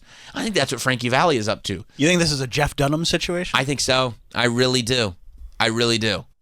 I mean, look at this guy. Still looks good in a suit. I mean, it's a nice suit. Right. And you know what the best part about that suit is? You lay him flat, you could bury him in that suit. Yeah. You know what I mean? If today's the day, no problem. He's ready to go. Right. It's pressed. Right. It's pressed. It's good. Just throw him in the box. And what's nice is he doesn't move on stage enough to wrinkle it. No creases in those shoes. No. I wonder if he sleeps in a coffin. Just so it's like, that way... It's ready to go. Right. That way it's like one step that we don't have to worry about. You know? I mean, it feels like elder abuse. How so? Absolutely is. I mean, it just... I don't think he knows where he is. Really? I do. I don't... He looks lost. I think there's a lot of elder abuse going on in the music industry right now. Who else is elder abused? I mean, you just see these artists that like should not be touring anymore, and like maybe they're okay with it to some degree, or they were okay with it 15 years ago. But like Rod Stewart is like being pushed to like Vince Neil. Vince Neil. I think Vince still thinks he's got it. That's not elder abuse. No, I don't think so. It's audience abuse, is what it is. Yeah. But like Rod Stewart shouldn't be out there anymore. The Eagles keep adding shows to the Sphere. They're all like at death's door. Like, let these guys retire. You think Don Henley is a... I feel like Don Henley wants to just keep singing Desperado. No, I think it's Irving, what's-his-face, that owns... Plaza? Yeah. I think it's Irving Plaza that, like, just keeps pushing these guys to just do more there's shows. so much money to be made. It's hard to turn down, I guess. And they keep Look showing what up... happened to Stan Lee, like, in the last couple of years of his life. Stanley T? No. Both rest in peace. No, Stan Lee, like, just showing up to these, like, conventions, and you'd be like... I mean, there's a bunch of, like, young dudes around him, like, obviously... Like, moving his arms to sign controlling what things. he's doing every step of the way. Yeah. No. I think that's right. I don't know if this is one of those cases. Okay, I might be wrong here, is what you're saying? Yeah, because conflicting statements were released just yesterday, I believe. Okay. You know, Bobby Valli put out a... I didn't even know there was a I didn't know there was a Bobby Valli either. He's got to be bitter. Bobby? Bobby. Why do you think so? Because Frankie, everybody cares about Frankie. Nobody cares. I mean, the room here just learned about Bobby Valli. Yeah. And it's like Bobby could have been sitting there performing. They got Frankie upstage as a corpse. Yeah, we'd rather pay tickets to watch a corpse pretend to sing than even know you exist. That would piss me off. Yeah. That would piss me off. Oh, he's also a singer? That's news to us. Guess what he sings? Probably Frankie Valli songs. So Bobby steps forward, and he puts out a statement. He's playing the Brooklyn Bistro. Well, I'll check that out. That sounds fun. Get a nice meal while I'm there. Yeah, grab a brewski. Yeah. Sunday brunch this weekend at the Marlboro Jewish Center. That's fun. That's like a dinner theater. 10 a.m. Oh, he's performing at 10 a.m. Oh, good. Because some of these shows go so late in the day, you know what I mean? And it's like, oh, Let's God. get it over with. Right, now I have to worry. I love the idea of a little Bloody Mary, a nice bit of entertainment. A brunch performance. A brunch performance. And also the nice thing about a brunch performance is you don't have to stay for the whole thing. You leave when brunch is done. Yeah. You know what I mean? I'll be playing all day. I love that the poster says proud brother of Frankie Valli. He's proud, and he's solid gold. Well, maybe he. Okay. I think Bobby Valli is trying to move tickets. I think. Yeah. I think Bobby Valli is trying to be like, there's no other valleys to see. All other valleys are gone. Because Bobby Valli put out a statement that said, hey, good news, everybody. Frankie is going to just enjoy the rest of his life. Sailing off into the sunset. He's sailing off into the sunset. You won't be seeing him no more. No more performances. No more music. Frankie Valli is good and retired, and he's happy about it, and he's just going to enjoy his life. You know, wherever he thinks he is, he's gonna be in utter paradise, and just, you know, spend the last years of his life, or hours, whatever it is, I don't know for sure, just enjoying himself. He earned it. He earned it after all. So let's all put up a toast. Salud to Frankie Valli. Catch me at Sunday brunch. And I'll be at Sunday brunch, by the way, if you're up. Want to get a little Bloody Mary, maybe a little avocado toast. You can catch me. I'll be performing my brother Frankie's songs. However, wait till you hear this. Frankie claps back immediately. Wow, they had to wake him up? Well, yes, he did, because he said the rumors of my demise had been greatly exaggerated. Because he stepped up. I think Bobby Valli thought Frankie was going to step up like Oakmont Stratton. You know, he stepped up in front of the crowd. His dad was ready to see him retire in front of everybody, step down. And you know what Frankie Valli did? Popped out of that casket like The Undertaker? At 92, he sat right up. You heard, dong. Oh, my God. He's alive. He's alive. Sent a fax like Michael Jordan? Yes, he did. I'm back. Frankie Valli's back with the 4-5. Frankie Valli's showing up with a 45 jersey. You know what I'm saying? Because he wrote this. In spite of what you might have heard, I am not retired. He pulled a Ric Flair. I'll never retire! No. Wow. Frankie Valli stood up, and he grabbed that microphone, and he went, I'm not fucking leaving. I'm not fucking leaving. I can't wait. Frankie Valli just started going, Or McConaughey. Oh, no. Frankie Valli is not done yet. Not yet by a long shot. In spite of what you may have heard, I am not retired. Frankie Valli stepping back up to the plate and said, you better believe I'm not done. I am going to keep performing till my lungs give out. More live singing performances coming from old FV is what he said. Frankie Valli has disputed an announcement that his brother, from his brother that he's retiring from live performances, writing in a statement posted to Instagram. Guys, this is what I mean. How could it be elder abuse if he's still posting on his Instagram? Frankie's still doing his thing, dude. Frankie is doing his thing on the gram. You think that was him? Who else would it? I don't know. People have social media managers. Whenever you say you talk to The Rock, I'm like, oh, cool. I wonder who you were really talking to. Okay, cool. I got some voice notes to play for you after the show. Asshole. He's going to feel like a real dick. Again. It'll make me feel like a jabroni? I am. Rudy Poo candy ass is what you're going to feel like. Because I'm going to take that theory of yours, I'm going to turn it up sideways and stick it straight up. Your candy ass. There he is on Instagram. He posts a nice photo of himself. I just had that in the camera roll. Well, that's actually, they have a big poster board printed out. The top, he cut the top off. It says, in memory of. They got those They did. Printed and ready. It's ready to go. They did. Just got to put the final date on it. Right. They have a thing that says -202, and they're just ready to fill in that last number. Yeah. Yeah, it says, in spite of what you may have heard, I am not retired, Frankie. Sometimes these statements just need to be brief. Yeah. Jordan it worked for, like you said. I'm back. This is the new I'm back. I'm going to do this after the 30-day extension. I need to write that down. In spite of what you have. Okay. Let me write this down. Okay. This is gonna be. Wait till you hear. This is when you know it's good news. In spite, okay, of what you might have heard. You might have heard. Make sure it's all spelled right. You might have heard, comma, I am not retired. I am not retired. And then I'll put dash Sam. No, put dash Frankie dash Sam. Or Sammy. Scott. You're such a good producer, dude. This is why.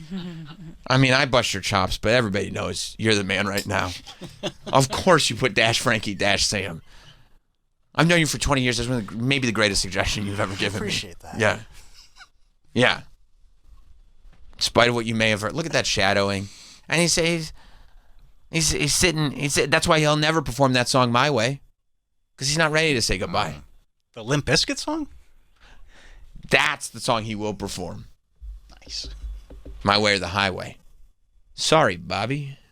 I ain't done yet. You can't have my career just yet.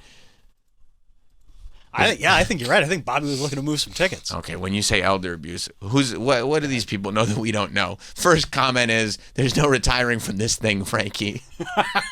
Second comment is, you ain't retired until the mob says you can retire, pal. Pal. Jeez. Okay, there's no retiring from this thing. You think Frankie might This have thing of ours? You think Frankie owes someone some money and he's still working off a little debt? Oh no, he's fine. He's fine. Wow. His official statement to people. I don't know why Hot Dog didn't send this over. Hot Dog should have sent it over. Did he give it to Cheyenne personally? I think so, yeah. That's cool. Frankie's rep said that he's had some tough times, but he's getting through them and he's improving.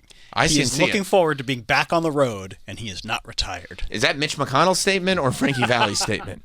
It's just a copy paste. How's Frankie doing? How's Mitch doing? How's Mitch doing, by the way? He was. I think he's at home. He's at home now. Yeah. Yeah, that's the last update because that was a while back. Yeah. It was last week. He's recovering. So he's just recovering? He's trying to recover. It's just regular stuff? Probably catching up on Love Island. That's true, because that's every day, and that's a lot of episodes he missed while he was in physical therapy. Yeah, you can't log on to Peacock when you're in the hospital. The Wi-Fi is not strong enough? No. I see. Yeah, he's fine. Oh. Him and Frankie Valli are probably hanging out. Yeah. Yeah. You think you could just sit him in a room, Frankie Valli and Mitch McConnell, and they would just stare at each other, terrified, not knowing what's going on? You just watch them silently for hours, just not blinking, and their eyes just moving. Like, I don't know what to do. They both think they're in hell. Yeah. They're both locked the fuck in. Oh, look, just earlier this month, he was spotted for the first time in 2 months. He looks fine. Oh, he looks great. And he's lost a little weight. Yeah. Is that Frankie? Yeah, in the black, yeah. Wow. Oh, that's not him in the white t-shirt? No. Oh, okay. That's great. He's keeping the pounds off. That's good. Yeah, he's the one being propped up. It's tougher than ever to keep that weight off. Am I right, Troy? The older you get. Oh. It seems like every time I turn around, they got a new flavor of Oreo, new snack. It's like, what are you supposed to do? He's obviously not eating processed foods. That's good. That's good. Yeah. That's good. He may even have that diarrhea parasite. Too much lettuce, Frankie. What did I tell you about the lettuce, Frankie? Yeah, so that's great. That's a bummer for Bobby. Yeah, sorry, Bobby. Yeah. Sorry, Bobby. You can't take the throne just yet. Stick to brunch, kid. I'm going to take it from here. Watch the throne. Yeah, watch the throne. Hey, what's a king to a god? You know what I'm saying? That's right. I love that. So congrats to Frankie Valli. He's not hanging up the boots just yet. We should do a show event at a Frankie Valli concert. All right, well, they got to make one first. What, a show or Frankie? Yeah. We could do a show at a Bobby Valley brunch. What do you think lasts longer, the 30-day extension or Frankie Valli? Oh, man. That's a gamble. That is a gamble. Even money, I think. Yeah. Wow. Yeah, odds are 50-50 right now. You're breaking even on this one. Yeah. Yeah. Wow. Well, congrats, man. I'm glad, man. That's what you want to see. You want to see artists being out there and able to do their art as long as possible. You know? Yeah, prosper. Prosper. Yeah. Frankie Valli is prospering right now. You're hoping to catch him? I'd love to see him live. Yeah. Because it's unbelievable the way he still hits those notes. Unbelievable. I've never seen anything like that. You haven't? No. And you know music. I mean, he is on point. He's a unicorn, is what he is. Frankie Valli is a unicorn.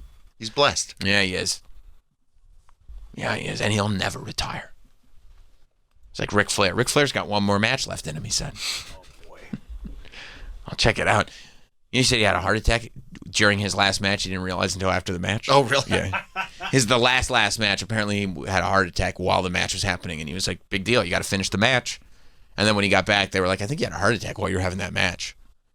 Well, okay. So be it. Yeah. You know? That's what it is. I'm built different. Yeah. And he is. And he's fine right now. He's totally fine. So's Frankie. It's fine. Frankie should give some singing advice to Vince Neil. Yeah, Vince Neil can't hit those notes the way Frankie still can. I saw a video of him. He sounded fine. All right, let's take a look at Vince Neil then. Yeah, I don't know what the problem is. I mean, some of these older guys, David Lee Roth, he's having some real issues too. I was watching some David Lee Roth tapes. He's old though, right? Isn't David in his 70s now? He's got to be. Yeah. Those are hard notes to hit. I know. And he's still wearing chaps, dude. Well, he looks good. I mean, why can't they all be like Robert Plant? Just go make a nice record with Alison Krauss. I mean, he figured out how to just completely reinvent himself. And if you don't like it, you don't like it. Yeah. That's fine. And I'll still make the Royal... Listen, because some people... He said this. He still sings some Zeppelin songs with her, too. Like... Right, but not like... No, not... Yeah. Yeah. But guess Different what? key, You know what probably. they say? Yeah. Individuals want my old shit, buy my old album. Mm-hmm. Yeah. That's what they say, right? They do. Individuals. Yeah. I don't know if that's the lyric. I think it is. I think so. I think it is. If you want my old shit, buy my old album. I would have to look. Vince Neil. And it's like... when I always have a tough time with on these guys too? The receding hairline headband. Oh, yeah. That's not to keep the hair out of the eyes. That's to block forehead. It's to hide it. LeBron used to do that a lot. Yes. Before he got that shit fixed up. Yep. And now he looks like $1 million again. I think Hulk Hogan used to do it. I don't believe so. I think he just loved bandanas. That was just for sweat. I think that was just for sweat or formal occasions when he would wear the black one. Right. Don't forget he also had his court do-rag. He had the show do-rag and the court do-rag. The show do-rag said Python Power. The court do-rag was just plain black. Classy.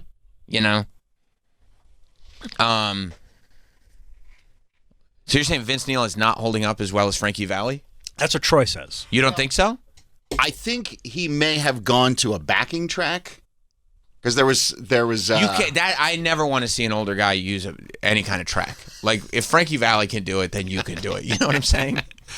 So there was some video earlier where it was pretty painful, and then I think recently they may have gone to a vocal backing track because the I video hate to hear sounded so that. bad. because it was just. I mean, it was you couldn't even tell where he was vocally. What? It was so bad. I saw a video from Guns N' Roses at MetLife over He's the losing weekend. it too, right? Yeah. Dude. I mean, look. I'm so glad we saw them when we saw them. Me too. I'm glad we got the last years out of GNR. And that's so funny because he was such an asshole back in like the 80s and the 90s. Yeah. Like he wouldn't come out on stage for hours. Yeah. And now it's like the voice is gone. The guys are probably looking at him like, oh, like who's I hope you're Yeah. glad you threw those years away. Yeah. Hope- Great. Good choice. Good choice. Only the good die young. Yeah. Good to see you here. You need us now, huh, buddy? I'll bet. Slash is still ripping. Oh, yeah. You know? Mr. Duff McKagan. Oh, Duff is still the man. He is the man. Vince Neil, I think Vince probably still has it. You think he's still got his pipes? Let's see. He's put on a little weight, but that's okay. Just make some.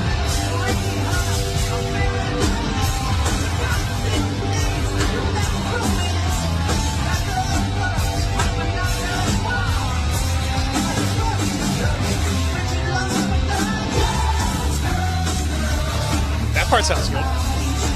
I mean, is this?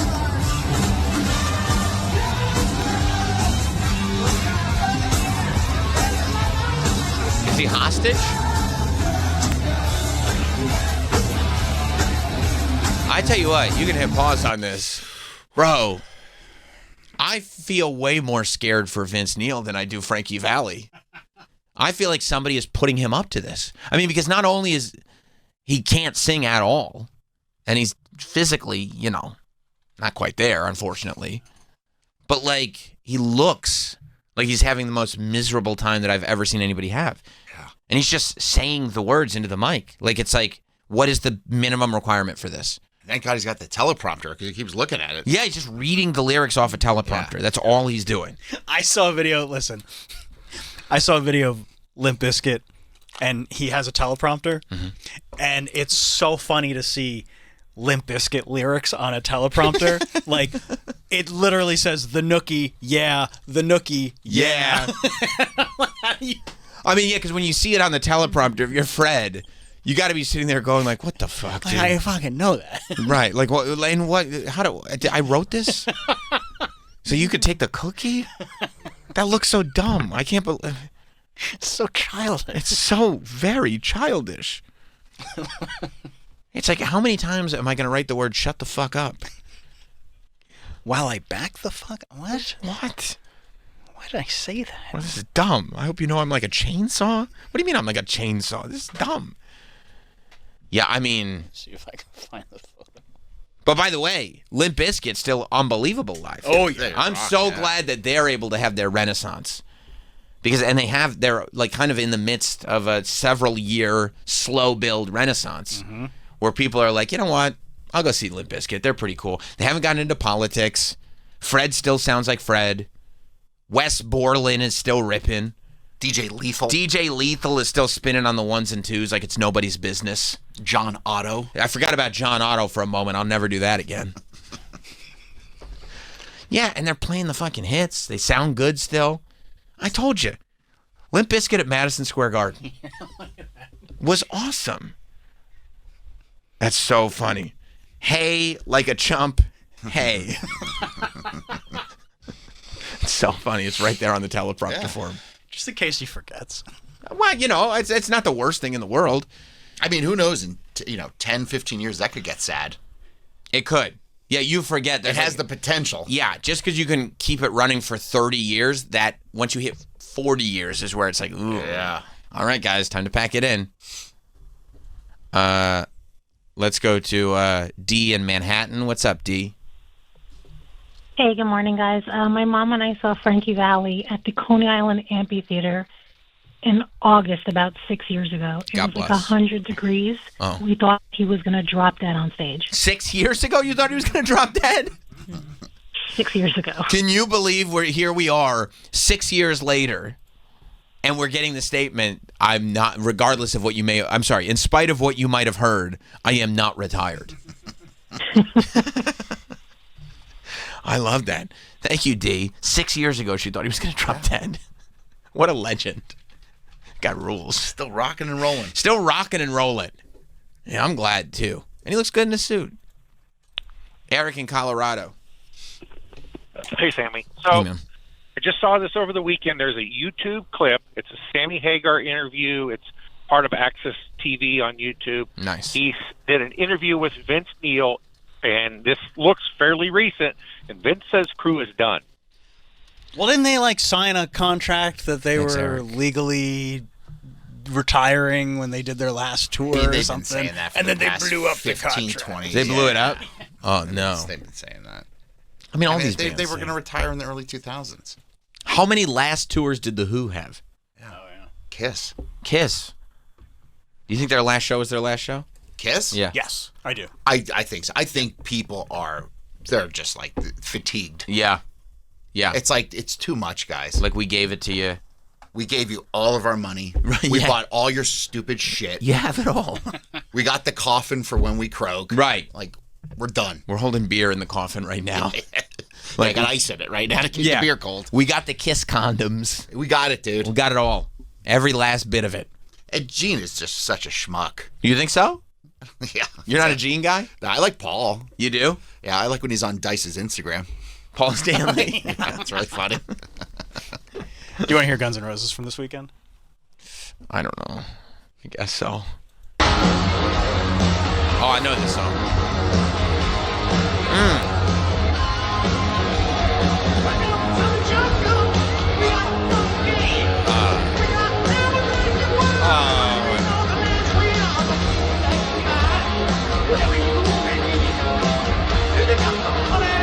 Oh, man. I mean, it's not Vince Neil. No, No, it's not Vince yet. Neil. Not yet. It's shrieky. It's shrieky and it's talky too. Yeah.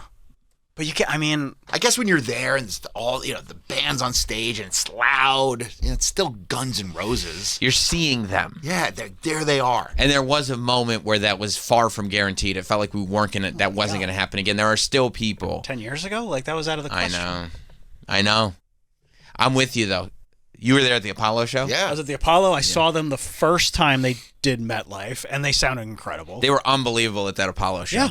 And that was like around the same time period. Just, Yeah, like when they came back. I saw them at Brooklyn Bowl with Buckethead. When it was like just Axl and a bunch of other guys as Guns N' Roses. And they you know sounded what? great. They sounded great. Really good. I saw him at the Garden like when it was the Buckethead years, and he sounded incredible. I mean, it's designed to be temporary, right? It is, especially when he's singing at that, like the levels that he can hit. Yeah, Yeah, that's part. That was that was. You're not supposed to. And he was singing that at like 24. Yes, the fact that he lasted as long as he did at all, especially with their lifestyle. He's 64 now. Is amazing. Yeah. I mean, whatever. The Appetite for Destruction is a masterpiece. A masterpiece. Timeless too. Use Your Illusions have moments. It's one of the classic double albums that you could put together and have a really good single album. No. It is indulgent. It's very indulgent. Overly produced. Yeah. Like Appetite for Destruction was just raw rock and roll. Yeah.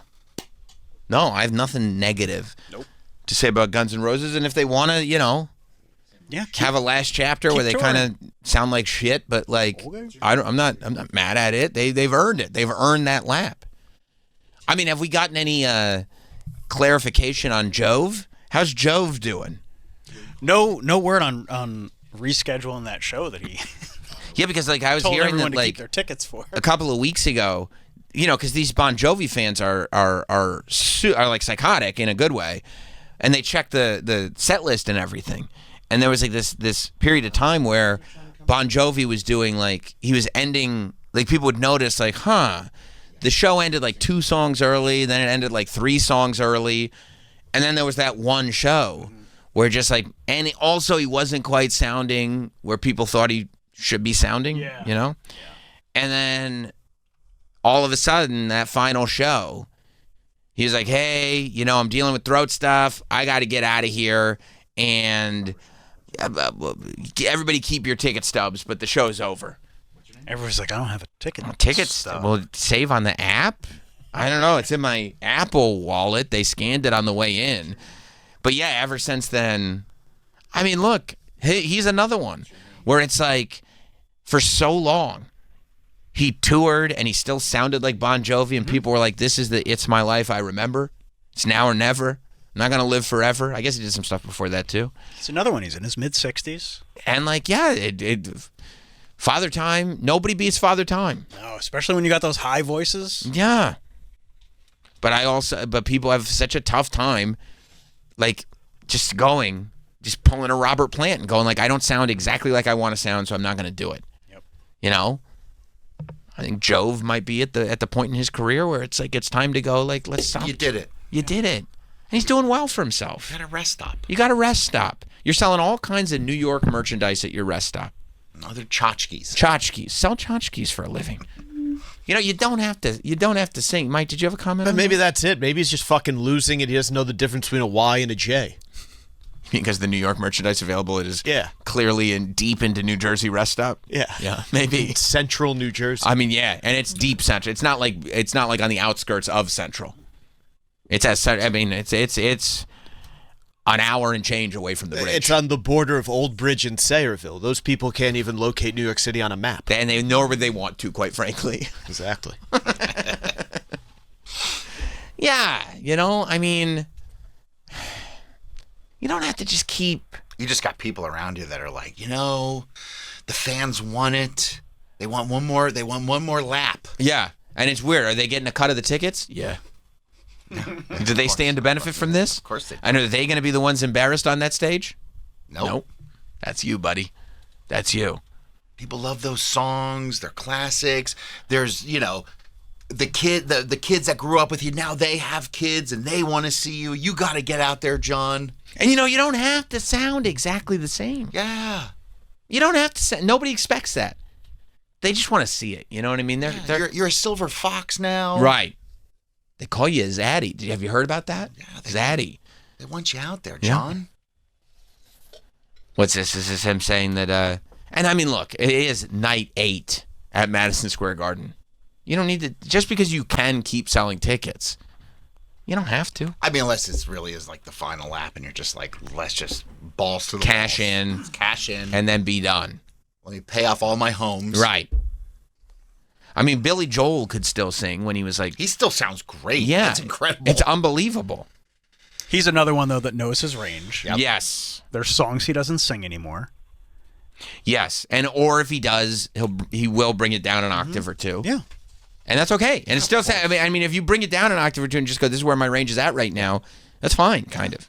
People are like, okay. Yeah. They'll be a little forgiving. Especially for the Piano Man. Yeah. Sing us a song. You're the Piano Man. Tickle those ivories. That's right. That's 100% right. What did Jove say about the garden? Obie O'Brien, my engineer, Obie and Trice? even some of the band said, No I Gibbons? know that you're content with the way you're singing, but we think you can do even better. And that was a harsh conversation to have. It was really good for my spiritual connection. It was really good for my ultimate outcome physically, and then mentally, I never gave up. There were other members of the band that had severe health issues that shocked me after I announced to the public that we were doing these shows. We didn't know if we were going to make it to those shows. Then we didn't know if we were going to make it through those shows. And without having had the perfect 9 for 9, sort of having an 8.5 out of 9 be A pluses is somewhat human, and it sort of keeps you humble. On night 8, I got tired. I made no bones about it. I says, hey, I've done an hour and a half. Good night. And if you want your money back, no problem. And we came back at night 9 in a world of doubters and naysayers and trolls on the internet. They were saying, there you go, it crashed. Hell no. Night 9 was awesome. And then the rest of the band's health issues, we persevered. I love that. I love that. Supposed to say. I love that. It's mainly the rest of the band. Yeah. It's like it's their health issues, but like all the trolls out there. I mean, dude, you can't say I did an hour and a half if you ain't like that. That's what it is. Yeah, you want to take your money back. Take your money back, assholes. Especially when you're charging like $300 a ticket, or like, get the fuck, come on, man. But also at a point in life, when you've developed a catalog, those damn trolls. When you create, you know where I'm going. When you've created your legacy, when your body of work speaks for itself, if you are in any sort of creative field, at the end of the day, it should only ever be about your body of work. It should be about the body of work you create. That's what you leave behind for your audience, and then you have your life over here. But the body of work is the body of work. Jove's body of work. It's his body of work. Yeah. There, you can't take it away. And it's a good body. It's a great body of work. The way the sun glistens on the water as it hits that body of work. I'm talking about the songs. Yeah, me too. Oh, okay. What'd you think I was talking about? You know what? My mistake. Yeah. My mistake. Yeah, it's the body of work. Yeah. You know where I heard a lot of that body of work? Where's that? At the Bon Jovi rest stop. They play it. Oh, yeah. What were you humming along when I was yelling your name? Bad Medicine. Yeah. You just forget because it's like, you always go to like, you gave love a bad name. And It's My Life. It's My Life. Living it's on like a Prayer. Living on, of course, it's like his biggest song. But it's like that New Jersey record with Bad Medicine. Man, that was a good record. Yeah. I'll be there for you. Yeah. Come on. He's sitting there. Wanted Dead or Alive. Thank You for Loving Me. Runaway. Never Say Goodbye. Like, he's got hits. Hits on hits on hits. Just Lay Your Hands on Me. Born to Be My Baby. Living in Sin. Oh, God. I mean, come on. Jove. Fucking Jove. Fucking Jove, dude. Respect. No, that was Aretha Franklin, I think. R-E-S-P-C. That was Aretha Franklin. Thank you, Mike.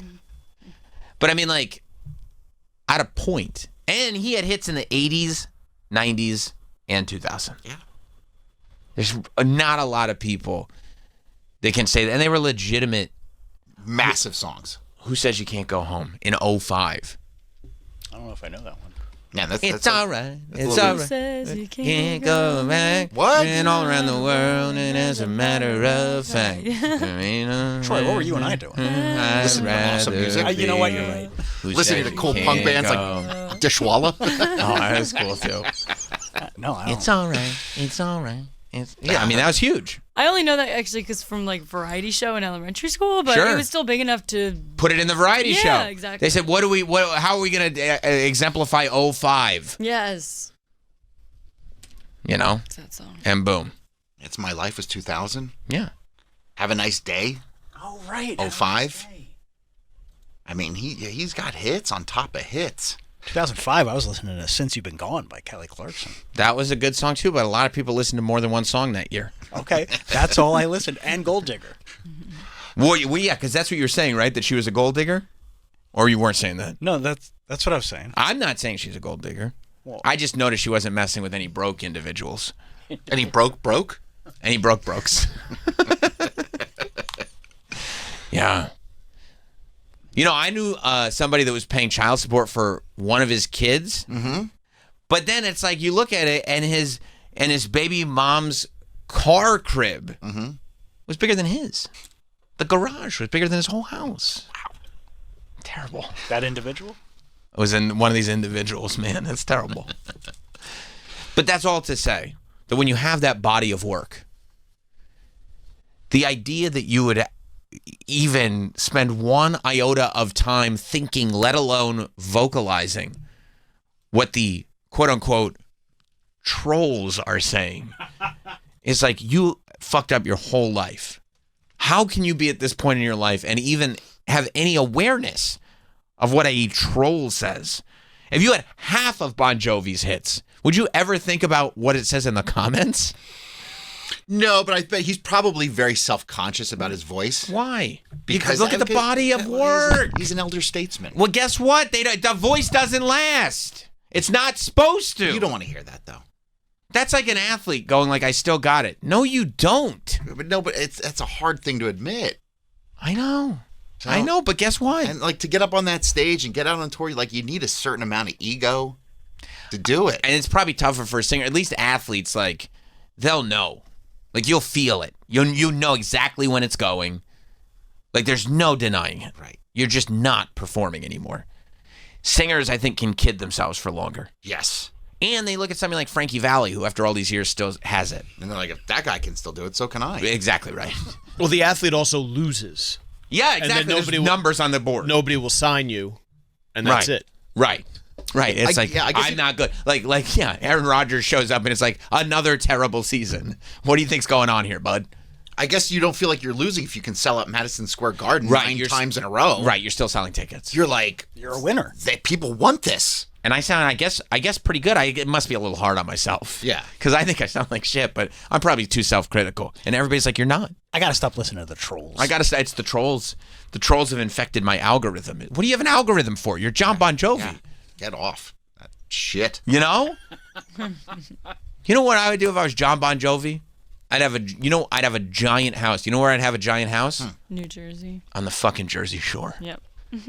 Like, you're the king. Like, have it, like, on a hill. Yeah. And just the lights are on it, where it's just like, you just looks triumphant. Just triumphant. And I'd walk around the shore. I'd be like, it's a beautiful day. Everybody's coming out to me going, you're the man. Yeah. Thanks. Yeah. You know what I would say? What? Have a nice day. Thank you, dude. That's one of my songs. Yeah, it'd be great, dude. Yeah. What a great life. Of course. You're the king. I'd be driving down the highway. Oh, I got to piss. Guess where I'm going to stop? My own rest stop. I get a Whopper for free. I'd be horrified looking at the merch. Right, Mike? Dude, be like, whoa, what is this? Yeah, that's what right. the fuck? He probably hasn't even been there. He's probably so out of touch. I hope not. That he has You never... had to cut the ribbon. Forget about the ribbon. But he probably didn't go inside. Probably not inside. Showed up in his limousine, got out, they gave him the big scissors, cut the ribbon. You don't think he rode a steel horse? No. Oh, That's man. That's all bullshit they just put in the lyrics. They're trying to create a character. You've become anti-John Bon Jovi based on the New York merchandise at the rest stop? I want to be proven wrong. You're right. Well, you're gonna have to do an investigative report at some point. I don't think Bon Jovi is very pro New Jersey at all. What are you talking about? To be honest with you, I mean, look, he's in that video wearing a Patriots thing. He had a arena football team in Philadelphia. I was gonna ask Mike about John Bon Jovi's allegiance to the Patriots.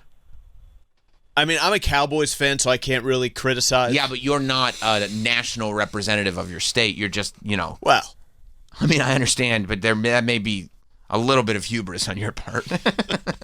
Actually, way more famous people repping New Jersey than he is. I mean, this is so disappointing to hear. Does he even live in New Jersey? You'd have to look that up. I mean, he loves the New England Patriots. Loves them. Like, he's on the sidelines. He's wearing Patriots gear there. I mean, maybe his dad grew up there or something. And I think it's just because it's like some of his rich friends are there. He lives in Palm Beach, Florida. Whoa. Shit. I mean, he has to. I can't. He has properties in New Jersey. Of course, he has to. But is he there? He's down in Florida for tax reasons. Yeah, of course. Oh, that's possible. That's very possible. Yeah, because, I mean, bro, trust me. It's not the king of New Jersey. That's Glenn Danzig. Glenn Danzig rules pretty hard. Yeah. I went to the Jersey Shore. Did you see him? No, but I'm telling you right now. Yeah. If I had that kind of cash and I was a Jersey guy, it'd be paradise. Jersey Shore rules. Jersey Shore rules. Oceanfront and Spring Lake. Oh, Oceanfront and Spring Lake. I hope he doesn't feel like he's too good for that now. I think he does. Really? Yes. I hope not. Because he's hanging out with those snooty Palm Beach people. And those snooty New England people. Yeah. He's always had an air of snooty. You think so? You remember that? Even when he was a cowboy? Not when he was riding that steel horse. He did ride it for a while. I mean, do New Jersey even have cowboys? No, it was like he's a cowboy who rides a steel horse. They did it because he's like, I'm a cowboy on a motorcycle. That's like a Jersey cowboy. Okay. He's not saying he rides a horse. He rides only a motorcycle. I think he sings about being a cowboy a lot, doesn't he? I don't know. I hope he doesn't lose. that stupid song that Sam and Danielle knew was a country song. Well, it's not. It's more like a AC rock song. Not. I'm sorry, adult contemporary rock song. The initials can be confusing. I was a little confused. Yeah, because you're like, what are the lyrics again? It's way too long for an AC rock song. No, it's more of an adult contemporary rock song than a country song. And that was post 9/11. New York got attacked, so we all started celebrating the Heartland. That's a great point. We did. Remember, we had American flags on our cars. It was before they were. Well, it was 05. They were in the gutter by then. But you all right? Yeah. Okay. Good. Yeah. No, I mean, I'd hate to think that he wasn't chilling in Jersey. Yeah. He's got a mansion in Middletown. Okay. He stay in Sayreville. I mean, that's where he's from. Yeah. Be like the mayor. Call it Mayorville at that point.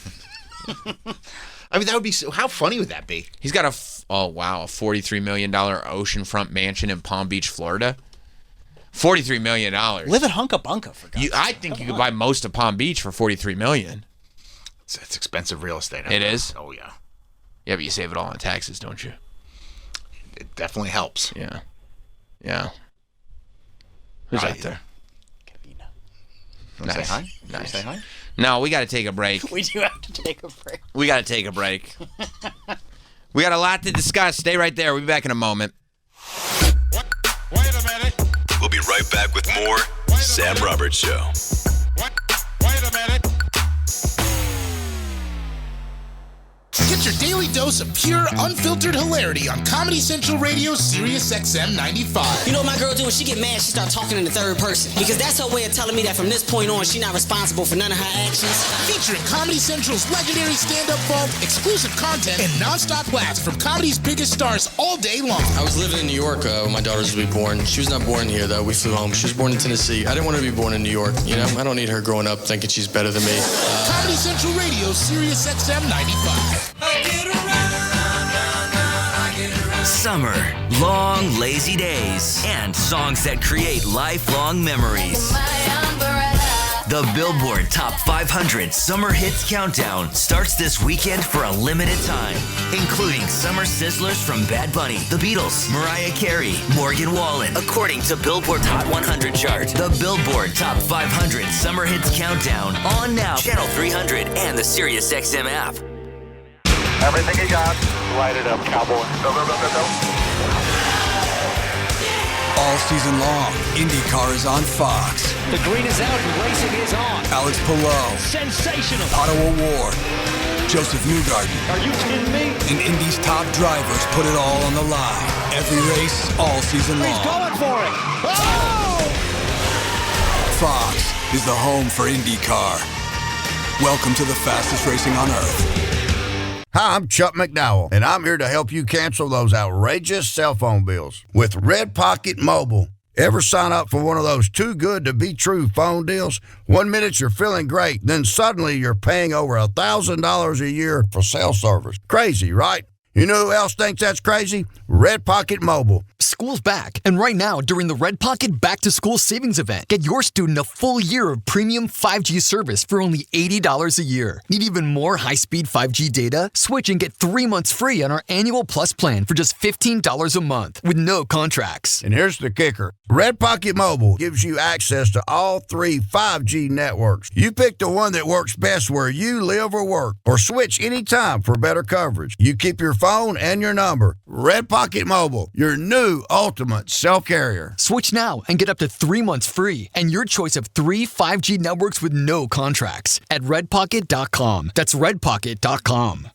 Congress shall make no law respecting an establishment of religion. America has now celebrated 250 years since declaring independence from kings and divine rule. But the debate over America's future is happening right now. Who should hold power in a democracy, the people or religion? The founders answered that question by creating a government accountable to the people, not to any faith. And the First Amendment protects the freedom to believe or not believe. Today, efforts to blur the line between religion and government are shaping debates over schools, rights, and public life. The Freedom from Religion Foundation works to keep state and church separate and to ensure free thinkers, atheists, agnostics, and non-religious Americans are part of the American story. Visit ffrf.us/faction or text faction to 511-511. Text faction to 511-511 to learn more and join our secular movement. Go to ffrf.us/faction or text faction to 511-511 and help light the way forward. Text fees may apply. Fed up with stubborn earwax? Get Wax RX from Dr. Easy. Dr. Easy professional ear washers have been used over 40 million times by medical professionals. Now you can get the same results at home with Wax RX, the personal ear wash system. Just like our professional ear washers, Wax RX flushes away stubborn earwax without a trip to the doctor. Don't be fooled by store brands and cheap knockoffs. Pull into a Walmart or Shoppers Drug Mart right now and get the original doctor-invented Wax RX in the ear care aisle. The stars of the World Cup are back in action in the English Premier League, and all the top matches are on Sirius XM FC. Erling Haaland, Manchester City take the lead. The new season kicks off Friday at 3 Eastern as newly promoted Coventry City take on defending champions Arsenal. Declan Rice is there to head it home. Experience the passion of the world's most exciting league all year long on your 24/7 home for soccer. Sirius XM FC, channel 157 in the car and on the Sirius XM app. Everything you got. Light it up, cowboy. Go, go, go, go, go. All season long, IndyCar is on Fox. The green is out and racing is on. Alex Palou. Sensational. Pato O'Ward. Joseph Newgarden. Are you kidding me? And Indy's top drivers put it all on the line. Every race, all season long. He's going for it. Oh! Fox is the home for IndyCar. Welcome to the fastest racing on Earth. I'm David Ortiz. When I lost my mom, she was only 46. And I lost my dad to cancer. It was the worst pain I ever felt. It made me think, what will happen with the people I love when my time is up? That's why I have life insurance. Ethos makes it easy. It's all online, take about 10 minutes, and you can get up to $3 million in coverage. Get your free quote at ethos.com/free. That's ethos.com/free. Paid testimonial. Time spent on application may vary. Online health questions required. University of Maryland Global Campus offers more than 50 flexible online certificates that provide short-term credentials and real-world skills you can use immediately. With a range of affordable undergraduate and graduate certificates in high-demand fields like business, AI, cybersecurity, data analytics, and healthcare, you can earn credentials quickly to help advance your career. No application fee if you apply by September 1st. Classes start soon. Learn more at umgc.edu. Certified to operate in Virginia by Chev. Tired of the same old game night? Switch things up with Chumba Casino. Play over 200 free online social casino games. From classic slots and blackjack to exclusive in-house favorites you won't find anywhere else. However long you got, you can play your way, anytime, anywhere. Make your next chill night a little more fun with Chumba Casino. Only available in permitted states. No purchase necessary. See terms and conditions for details. VGW Group. Void where prohibited by law. 21+. If you own a small business, you've heard all the ads. At Swish Funding, instead of shouting the same old promises, we'd rather give business owners straight answers. At Swish Funding, our team listens, reviews the situation, explains possible funding options, and moves quickly when there's a fit. Check our record, top ratings on Trustpilot, and A+ for the BBB. If you have revenue over $50,000 a month, Swish Funding is the place for you. Swish Funding, less shouting, better answers. Visit swishfunding.com, SWISH funding.com. Hi, I'm Joe Perillo with JoePerillo.com. We know many of you are searching for just that right pre-owned luxury vehicle. That's why I want to tell you about JoePerillo.com. At JoePerillo.com, you could browse our huge selection of curated luxury vehicles. JoePerillo.com is based in Chicago, but we ship cars all over the country. Check out JoePerillo.com. That's Joe Perillo, Perillo. Or dial 312-BMW 1111. That's 312-BMW 1111. 312-BMW 1111. The Bonfire with Big J. Okerson and Robert Kelly. What were pantyhose for? Cover your legs, yeah. Why would you want to cover your legs? I think just modesty. What are pantyhose for? Your cover your legs. Your mother. So you don't bare legs. Yeah, so your mother could find you a father.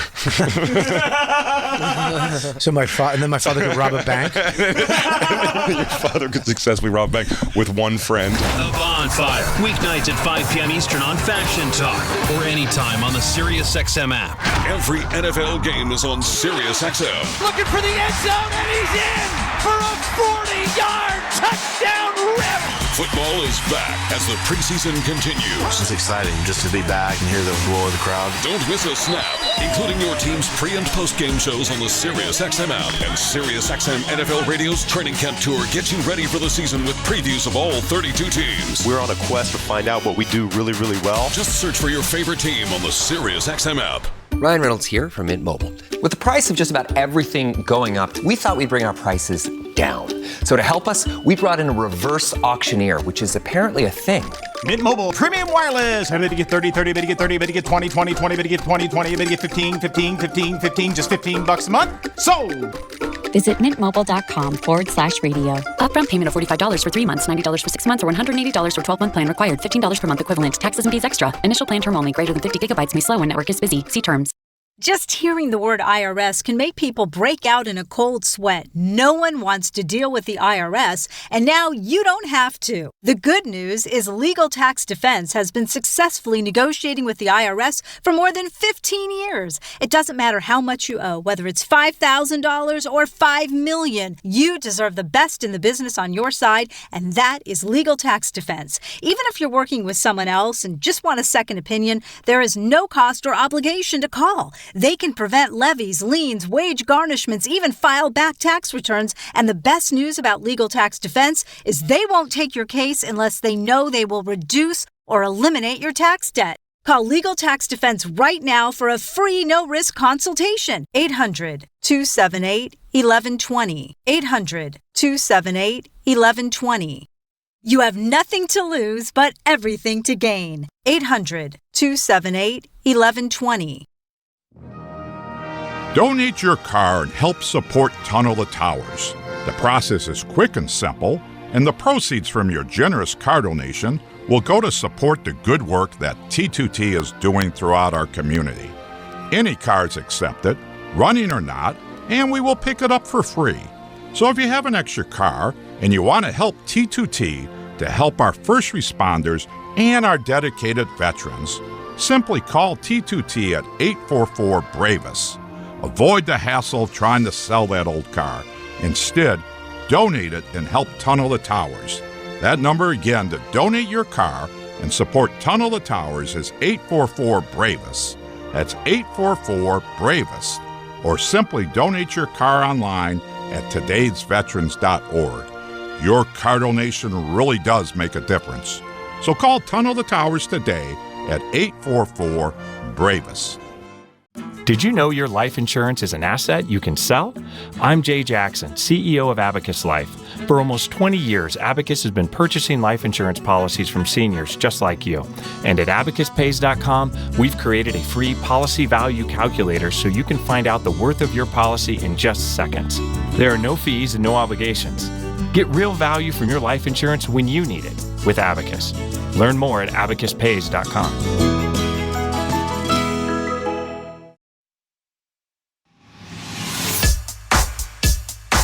Got something to say? Or just want to get something off your chest?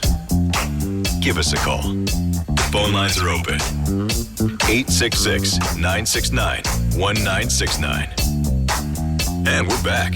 Now with more. Sam Roberts Show. We're just going to talk about stuff Sam wants to talk about. Like it's wrestling week on WWE Radio. Yeah, that's exactly what it would be. It'd be like, oh, we're going to talk. Sam, guess what? This week Sam's talking about the bloodline. Like, what are they doing? It is a weird way to phrase that. Are they? What about the week Elvis was born? Were they doing Elvis week? Elvis week too. Okay. How about the week Elvis is? What do you play at? Like Shea Stadium? Aloha from Hawaii. Aloha from Hawaii. What about that week? That needs to be celebrated as well. How maybe we celebrate it by doing what? Elvis week? What about the week he was deputized? Oh yeah, Officer Elvis. Officer Elvis week. That's great that he would like pull people over. I'm Officer Elvis. Like, it really took that like. It's not a real thing. Did you ever see that movie that they did where Michael Shannon played Elvis, and it was all centered around Elvis's quest to get deputized? No. Yeah. It's like the whole movie is based on Elvis trying to be a cop, and he wanted to be like a high level officer. Like I think he wanted to be like an FBI agent. You know what I mean? Like but he didn't want to go through any of Nixon. Yeah, that was good too. That was great. That's what I'm talking about. That's a great movie. That's why he wanted to meet with Nixon because he wanted the president to go like, okay, yeah, you can be an authority. I think he wanted to be a drug enforcement. Yeah, he wanted to be DEA. He wanted to be a drug enforcement officer. He wanted to be an undercover agent for the Bureau of Narcotics and Dangerous Drugs. Yes, he did. How can Elvis be an undercover agent? Well, he's Elvis. He can do whatever he wants. He's Officer Elvis. No, you don't know he's an agent. He's I guess, he's just regular old Elvis. You think he's regular Elvis, but he's actually Officer Elvis. The officer part is the undercover. Right. So he's like wearing a jumpsuit and doing karate kicks, and you're like, that's regular Elvis. No, you fool. That's Officer Elvis. We've tricked you again, and now I know all the secrets of your drug use. Yeah, that's what it was. It was Elvis and Nixon. And there's that scene where they tell Elvis there is a jar of peanut M&Ms in the White House. Those are only for the president. Don't eat those. I think. And the minute Elvis walks in, he sits down and he takes a handful of the M&Ms. Did he do that in real life? Like I don't know. I don't know how close they are to. I say yeah. Kind of took some liberty. I mean, it'd be weird if they put that scene in the movie and it didn't happen. Plus, it sounds like something Elvis would do. Yeah. I think in the movie shows up to the White House with his gun. Yeah, with his gun, with his firearm, because he's the king. Yeah. And it's like, how do you tell the king to be like, you have to be respectful of the office? That's the president. It's like, oh, great, that's the president. I'm the king. Yeah, king of rock and roll. Yeah.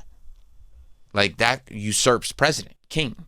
It's the top guy, you know? It'd be like, in England, they got the prime minister, but then they have the king. That's who Elvis is, the king, you know? So if he wants to show up with a gun, show up with a gun. In England, they live in Buckingham Palace. You know where they lived? The king lived in America? Graceland. You know? Yeah. That was that. All right, well, happy Elvis week. And happy Elvis week. It's Elvis week, I guess. I think it's over. Oh. Okay, well, I just saw it. I don't know. I was looking for stuff in the Stallcast. It wasn't... Feels like there could have been other things to... We launched WWE Radio. How could that not be on there? I don't know. That's the biggest thing that's happened to the company, right? Maybe they're playing hardball with me. They don't want anything even remotely related to me to be like, you're not making an impact. And I go, I don't think that's true. And they go, did you see Stallcast? I go, yeah, I did see Stallcast. It's true. I wasn't in there. You've only been in there twice. They said it to me. You've only been in there twice, and it wasn't this month. I'm like, oh, you guys are right. Yeah, maybe They're I am. not making it easy on you. No. They're playing hardball with Stallcast. And I don't love that because I love being at Stallcast. Yeah. Stallcast is, I told you, there was some dude at my kid's Little League game who started listening to the show. Mm-hmm. And he heard us talking about Stallcast. He was like, congratulations, is that like an industry thing? And he hadn't heard the setup. Oh. And I had to tell him that's actually an inter-office publication that they only post in the bathrooms. Yeah, you read it while you're taking a dump. Right, or piss. They put it in the urinals too. A lot of people do, but if you're going word for word, it's probably a dump. Yeah. Because you got all the time to solve the riddle and everything. Yeah. Scan the code. Right. Scan the code, submit your answer. Maybe I'll win this week. It's always either radio or music. Yeah. That's always the answer to the riddle. Yeah, so, I did see that Kanye sold out his shows in Russia, which I didn't know he had an audience like that in Russia. Congrats to him. He really is a... He's been doing all these, like, international shows. He was in, like, Kazakhstan. Nice. Like, he was just... Yeah, it's interesting the way he's touring, where it's just like he's hitting certain cities, doing a couple of stadium shows, and then kind of bowing out, and then figuring out where he's going next. Like every couple weeks, it seems like every 2-3 weeks he's doing a 2-nighter in a stadium. Albania, somewhere. Then Spain, then Portugal, then Kazakhstan. Wow. And I read, like, these places, they don't get concerts, you know? That's true. So it's like when an act like this comes over there, it's huge. And you only need one promoter for, like, a single stadium show. Colonel Robert Parker. Exactly. Yeah. So that one guy or company is footing the bill. So, like, they're paying for all of his stuff to come over.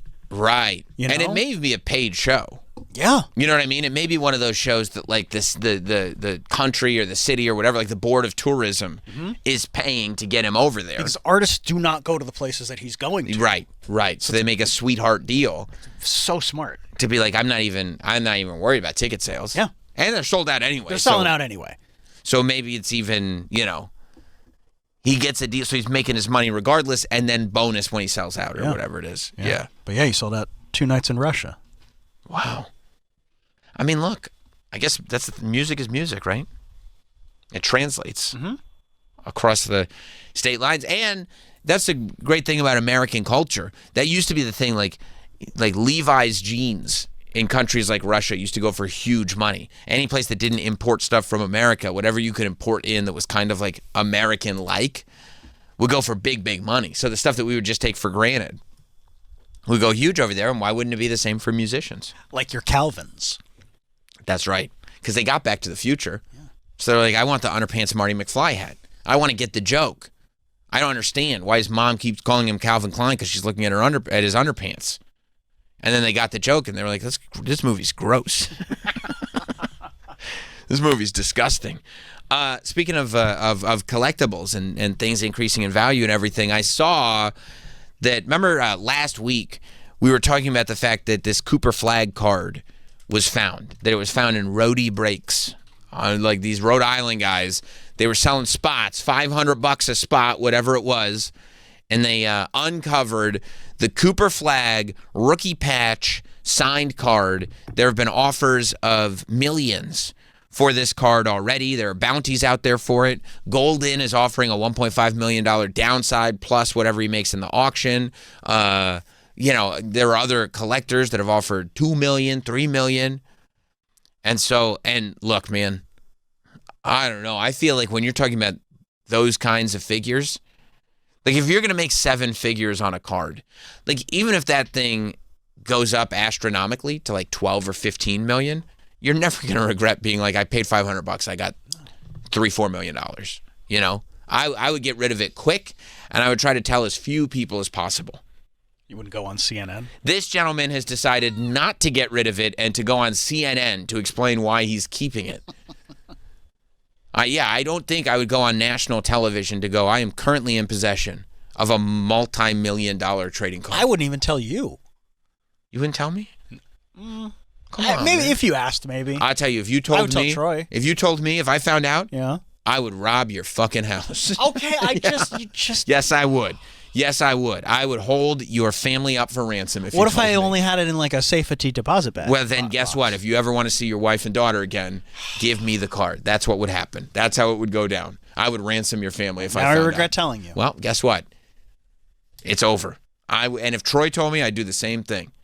And it'd probably be an even higher ransom because you didn't tell me, Troy told me. And you know I don't like it when people keep things from me. Oh, you mean like if Troy told you that I had it? Yes. I thought you meant like if Troy told you that he had it. No, I would never ransom your family, dude. I wouldn't do that to you, Troy. That's fucked up. You wouldn't ransom Toots? Never. No, Toots is... No. No, I would never do that to you. Would you ransom all the cats that I keep outside? No, I would let you keep the cats. Okay, thank you. But I'd report you to the authorities. Yeah, I would for sure ransom your family, dude. I would get that card from you. I thought you were cool with my wife and daughter. I know. It'd be totally fine. We'd have a good time. We'd probably just hang, for why just you couldn't see them. Watch movies. Yeah. I got all the movies. Like whatever you want to do. We'd watch order The Circle? Yeah, we'd watch The Circle. We'd order pizza. It'd actually be a blast. We'd pop in Diet Cokes like they're going out of style. I'd be trying to figure out how to. I'd be sending you selfies of all of us having a great time together. And you'd be like, this is fucked. Like, not only is my family being held for ransom, but they're all having a great time, and I can't even hang out. I would get texts from my wife being like, please don't pay the ransom quite yet. Yeah, don't pay the ransom. Just keep the card. Keep the card. Yeah, it would get weird. It would really get strange. All right, but you wouldn't let my wife and your wife would become like, they're already friends, but become super best friends. They go shopping together. Could I still work here? Like, do you think we'd have a working relationship? Yeah, because you're a good producer. I appreciate that. Yeah, so I would not. Yeah, I would make sure that you're still. Yeah, you're not gonna mix business with pleasure. No, you're super valuable to the show. I wouldn't. I don't know what I would do without you. So no, of course you could stick around. All right. Well, yeah, I'd just be ransoming your family. Oh no, understood. Because I didn't tell you. Right, and because I want the card, and you could bring the card to work. I would never bring the card to work if I know that you want it. If you're paying off a ransom, if you ever want to see your family again. Yeah, but my family's telling me that they don't want me. If you ever want to see your family again alive. Then you have to give me the card. Okay. But also keep in mind your family's going to die of old age. Like they're going to be around for a long time. Eventually. Yeah, eventually they'll die, but they will not see you. And I mean, your daughter's a teenager. It's going to take decades. Yeah, a long time. Yeah, she's going to outlive both of us. Hopefully, God willing. But she's not going to see you until I get that card. So it's up to you. I should never have told Troy I had that card. I know. I thought I could trust him. And I'd be furious. You know what I mean? Because you could have told me. I have the because card. Troy would be like, just nonchalantly, he'd be like, so Travis has that card. I'd be like, what? He never told me that. I got to ransom his family. And Troy would be like, how are you going to kidnap his family? I'm just going to invite him over, I'd say. And they come. Say we're going to B-Dubs. We're going to go to B-Dubs. And I'd be like, look, good news, bad news. We're still going to B-Dubs. We're still hanging. Like, there's a bedroom for you and everything. But you can never see Travis again until he gives me the card. I'd say, okay, where's the bad news? Huh, okay. All right, then we'll just hang. Like, and for me, it's a win-win. You said good news, bad news. Right, that's true. For me, it's a win-win. Either I get the card or, it's a fun hang for the rest of their lives. Would you want to come over, Troy? Sure. Yeah, cool. So we don't have fun. And we'd send you pics.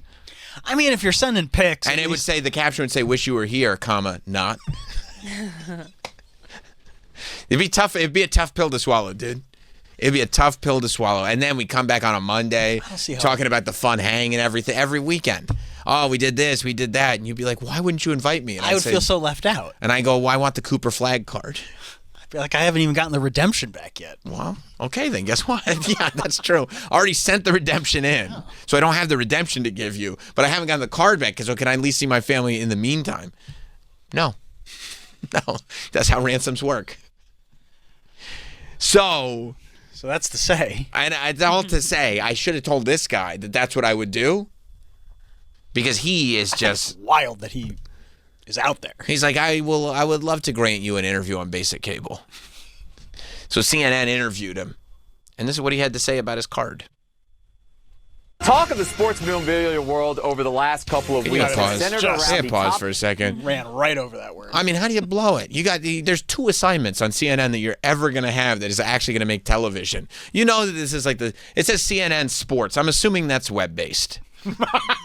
I can't imagine that's a channel. I'm assuming that's web-based.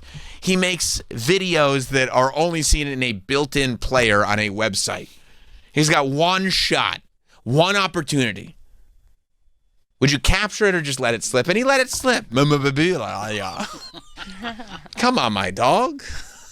Go back. Get it together, man. This is it. This is mom's spaghetti. You know what I mean? He had it. And he dropped it. You can edit. Talk of the sports memorabilia world over the last couple of weeks has centered around the Topps debut patch card of Cooper Flagg. The card contained a patch worn by Flagg in his very first game. Everyone in the sports card hobby wanted this card. Well, it was pulled in a break by Roddy Breakers in Rhode Island. A break is where collectors buy a spot on the live stream. You think it's got to be Roddy, right? Oh, I don't know how it's spelled. I mean, they're in Rhode Island. Why would they call him Roddy? Oh, then it's definitely Roddy Breaks. Yeah, that's right. Of course. I got to get a job at CNN Sports. I mean, you can take this guy's job. I would lap this guy. Do you know how to say memorabilia? Memorabilia. Do you understand the play on words when it's Roddy Breaks? I mean, this guy. I don't know. Apparently, they're handing out jobs over there to every Tom, Dick, and Harry that walks in the door. Am I right, Troy? That's what it seems like, right? It certainly seems that way.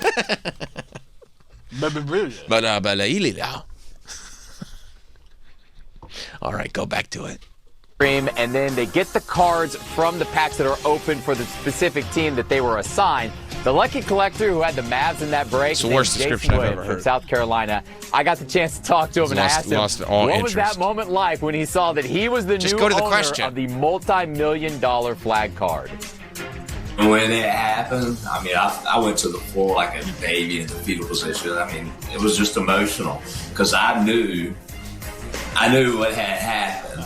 It took me a few seconds for it to register in my mind, but it was just emotions took over me. There are multi-million-dollar offers out there right now. Are you considering those offers? I mean, what are your plans for this card? Right now, I'm not even looking at the money. What? For me, I am filing cabinet looking forward to the experience that I'm going to get out of this and the things that my family and my kids are going to get to experience that are memories for a lifetime. What? Yeah, big congrats to Jason there, Renee, but I don't know. I would immediately be thinking oh my God, this guy is the worst broadcaster of all time. You really are the last professional. All right, I'm it. There was one donut left at the table, and I took it. I'm the last professional broadcaster. This guy, Mr. Chiseled Jaw, handsome, white teeth, tan, broad shoulders. The marble mouth. I mean, he can't. These are basic words. You could dress up a turd. That's right. But he still stinks. That's crazy. I don't know about you, but I look okay. Maybe his veneers are too big. Maybe short-circuiting. He is short-circuiting. You can't believe he got on TV. He's probably the one who was like, let's leave the bet on. He probably has to produce his own segments. You know what I mean? Yeah. And he's mixing. That's why the music's on that, because he's focused on what he's doing. And then the real TV people are going like, why do you leave the bet on the entire time? What is this music playing? Sorry, I had the free version. You can't edit separate tracks. Yeah, exactly. Exactly. If he hadn't cut it right there, the end would have gone boom, boom, and it would have had CapCut logo. Yeah. No, I mean, first of all, terrible report from this gentleman. God bless him, but he's just doing it bad. It's web-based. I guess, but he ended up on television. Well, it's a big deal, so I guess they're like, we can make a segment out of this on the main network. Well, then they probably should have brought in somebody off the bench. Well, he's the guy, though. Bring in Wolf. Hey, Wolf should have handled this, I think. Or you know who you get? The map guy. The map guy on election night. He's so good at explaining stuff. He's great. You know? He's jumping all around because everything's changing, and he's able to do it without ever. You know what I mean? Like, can you go back to the memorabilia thing at the beginning, but the end? Go back to the end when he's trying to throw it, and this poor lady has to look at them and look at this dude as if they're equals. That are memories for a lifetime. Yeah, big congrats to Jason there, Renee, but I don't know. I would immediately be thinking about the millions of dollars and looking to sell that. What is he talking about? The hell are you saying? That's what I would say to him. While that music is just blasting, I would look at him and go like, one question before we let you go. What the hell are you talking about? What are you saying? Are these words? You make no sense. Yeah, I'd humiliate him. I would ruin this moment for him. I would. You have to. You really have to. You have to put him in his place. You do. Because he's not suitable for the air. And I'd go, I'm going to talk to Jeff Zucker, who's in charge of CNN, right? Of course, yeah, still. I'm going to tell him, we got to get this guy off TV. This guy's a clown. He's a clown. And I don't know. Last time I checked, this was a news network, not a three-ring circus. That's what I would say.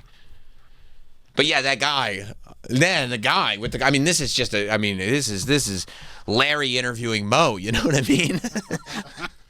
The guy with his Cooper Flag card. Did you hear what he said?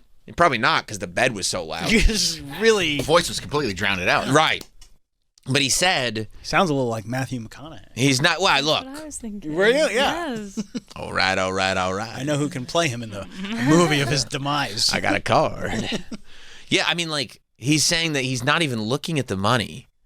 He just wants to see what experiences he can get. What? Get money and then buy the experiences. He's trying to sound deep. Yeah, what are you talking? What experiences? What are you talking about? Like, you think people are going to invite you to go hang? They're only asking you to hang out because they want to take the card away from you. They want the card. Can I see it? All right, now. Give it back. Give what back? Oh. Fidel Castro stole the card from me. I was with my friend, and he whispered in my ear, I think you could trust the president of Cuba. Fidel took it right out of my hands. I don't know where it is anymore. I think you can trust the president of Cuba. Now, give it back. Give what back? Yeah. No, I mean, look. I mean, dude, sell it immediately. Especially if you're a guy that's like, look, if you're just doing this for sport, here's what I would do. I would try to get, you know. I hope Cooper breaks his leg on the first game of the year. I know, that's why you got to sell it immediately. Nothing. Immediately.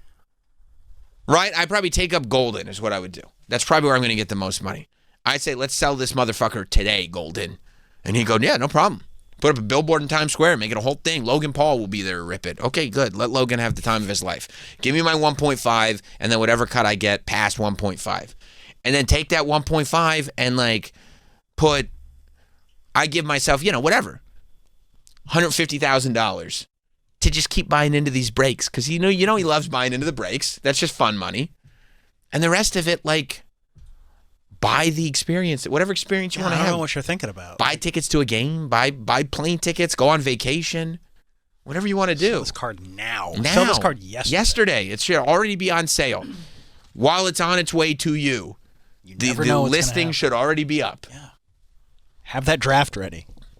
Yeah, but you know, I was thinking, if I sold it for several $1 million, then I wouldn't be able to have it in my hand anymore. Oh, no. Then I wouldn't own it. I wouldn't own it. You know what I mean? I couldn't look at it. I want to leave it to my kids. Your kids don't want it. No.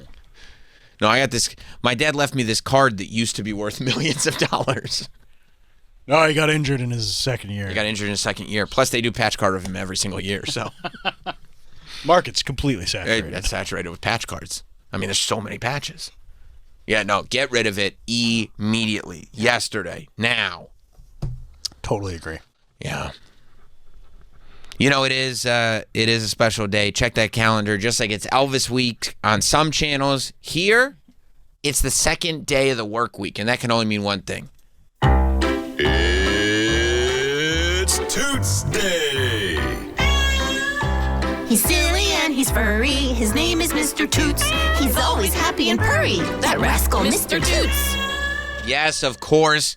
It's Toots Day. I do think we need to get a big paper Toots printed out to prop up in that like little window we have there. Don't you replace the dog? Yes. Don't you think we get like a foam board printed up? Yeah. Yeah, I think that's a good idea. And put it up there in the window? Yeah, I'll go across the street. Kinko's? Yeah. Nice. There's a FedEx Kinko's right across. Hey. Yeah.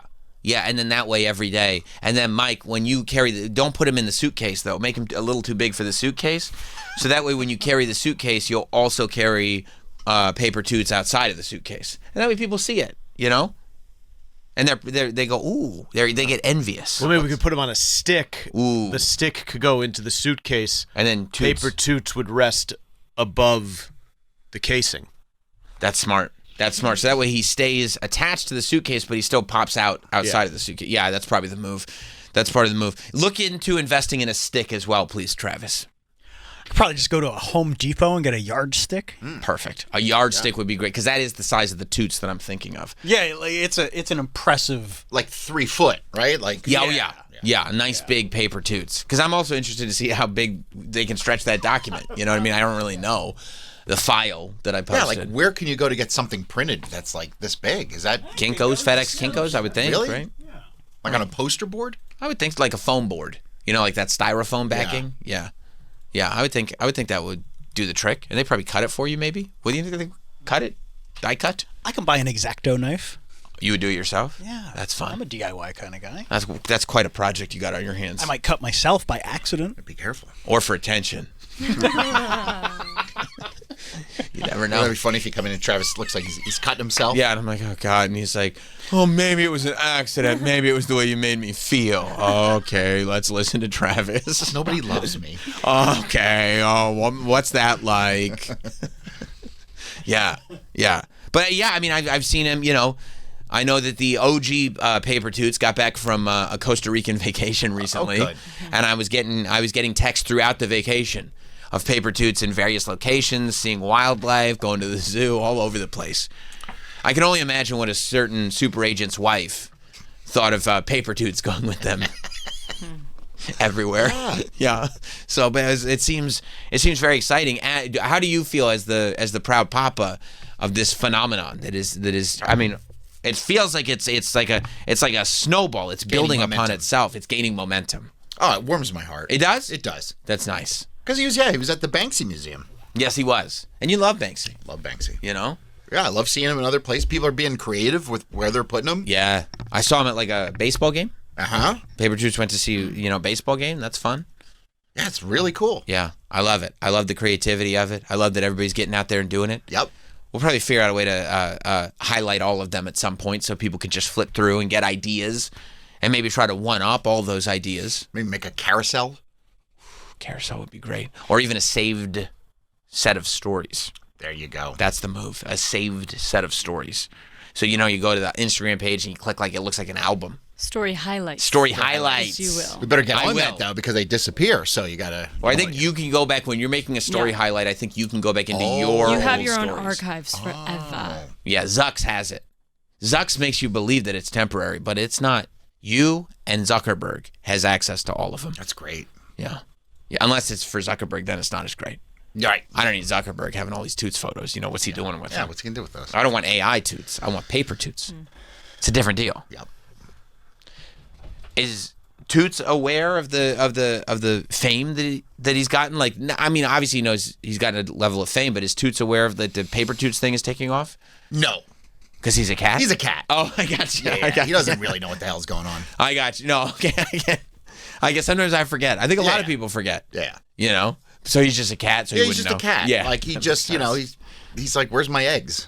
Oh, that's more what he's Where's thinking. my fresh kibble? Oh, right. He likes to have a little kibble. Yeah. Even a Nuru. He's more... Churu. Churu. Okay, I always get those two confused. He gets a churu. Yeah. Right. A Nuru is a body-on-body massage? Body-on-body with, a release. Oh, does Nuru have to come with release? I believe that it's included with a manual release. Okay, so if somebody offers a Nuru without a manual release, it's not a true Nuru? Well, we're kind of missing something here. Right. You It's got like a banana split without the whipped cream and cherry, Right. This is a banana and ice cream, but you only went 3/4 of the way. Yeah. I get you. I totally get you. The collection is up, by the way. Ah. Already? Yeah. Excellent. You're on it. Wow. Look at that. Quite simple. On Sam... It's quite simple. Don't downplay yourself. Okay. Yeah, no, you took care of it. There was business to do, and you took care of it. Right. Business. Yeah. On Sam Roberts SXM? Wow, you can just go through and flip through and see all the different Toots. It's wonderful. Toots photos. And of course, if you go to notsame.com/paper Toots, you can get your own. It's on the house. It's on, we're doing it. That's our gift to you. Enjoy. And be creative and take it with you. Turn it into whatever you want it, big, small, wherever you go. I don't think the file size is large enough to do. I kind of thought that too. What we want to do. How big? FedEx keeps telling me that it has a resolution of less than 150 DPI. DPI. Which may result in poor print quality. I didn't even think of the DPI. Yeah. Well, maybe try a couple of different things, and then we'll figure out how DPI we need to go. But I'm getting I don't know how technical. you add resolution though to that picture. Just keep it far away from you, and it will look clear. I'll just ask ChatGPT Don't hold it close to up. upgrade it. You know what I mean? Yeah, we're gonna You're figure gonna have something to go to AI for this. Yeah. Well, we can't tell people that we did that. I'm just kidding. This is no ice cream. You wouldn't do that, right? Wink, wink. Nudge, nudge. This is just theater of the mind. It's theater of the mind. It's just a goof. We're being goofy guys again. Yeah. This is locker room talk. Once we figure this out with our own brains, right? FedEx, Human intelligence. Yeah, they will make a 24 by 36 poster board size. 24 by 36 would be a great size. I'd love to see it on a billboard. Well, what if it was like a foot tall? Is there enough DPI to make it a foot tall? No, it keeps. I tried 18 by 24, and it's. Oh no. Yeah. Yeah, you can't. I mean, no. People aren't I going could to be try able to do smaller, but because people are making them this big. Right. Yeah. We gotta get the DPI up, is what you're saying. Yeah. Well, I mean, say less, fam. You know what I mean? We'll get that DPI up. Don't challenge. Don't threaten me with a good time. You're the king of DP, right? DPI. Oh, okay. Sorry. Yeah. You got to make sure you say all three. Otherwise, it could be totally misleading. Sorry, my bad. Oh, no problem. No, honest mistake. So even 18 by 24 says not enough DPIs? Yeah. Wow. That's too bad because it's at an affordable price point. I love affordable price points. Anything. How do we get on this? How do we get the DPI? I'll look into it. Is it possible for you to skip your wrestling show so you can figure this out? Impossible today. Why? Susumu would panic. Oh. Can you put him in the driver's seat? I would love to. You know I would. You know I would. But I don't. I'm trying to figure this out over here, buddy. You got to talk. My problem is that if I put him in the driver's seat, he would have a heart attack and die.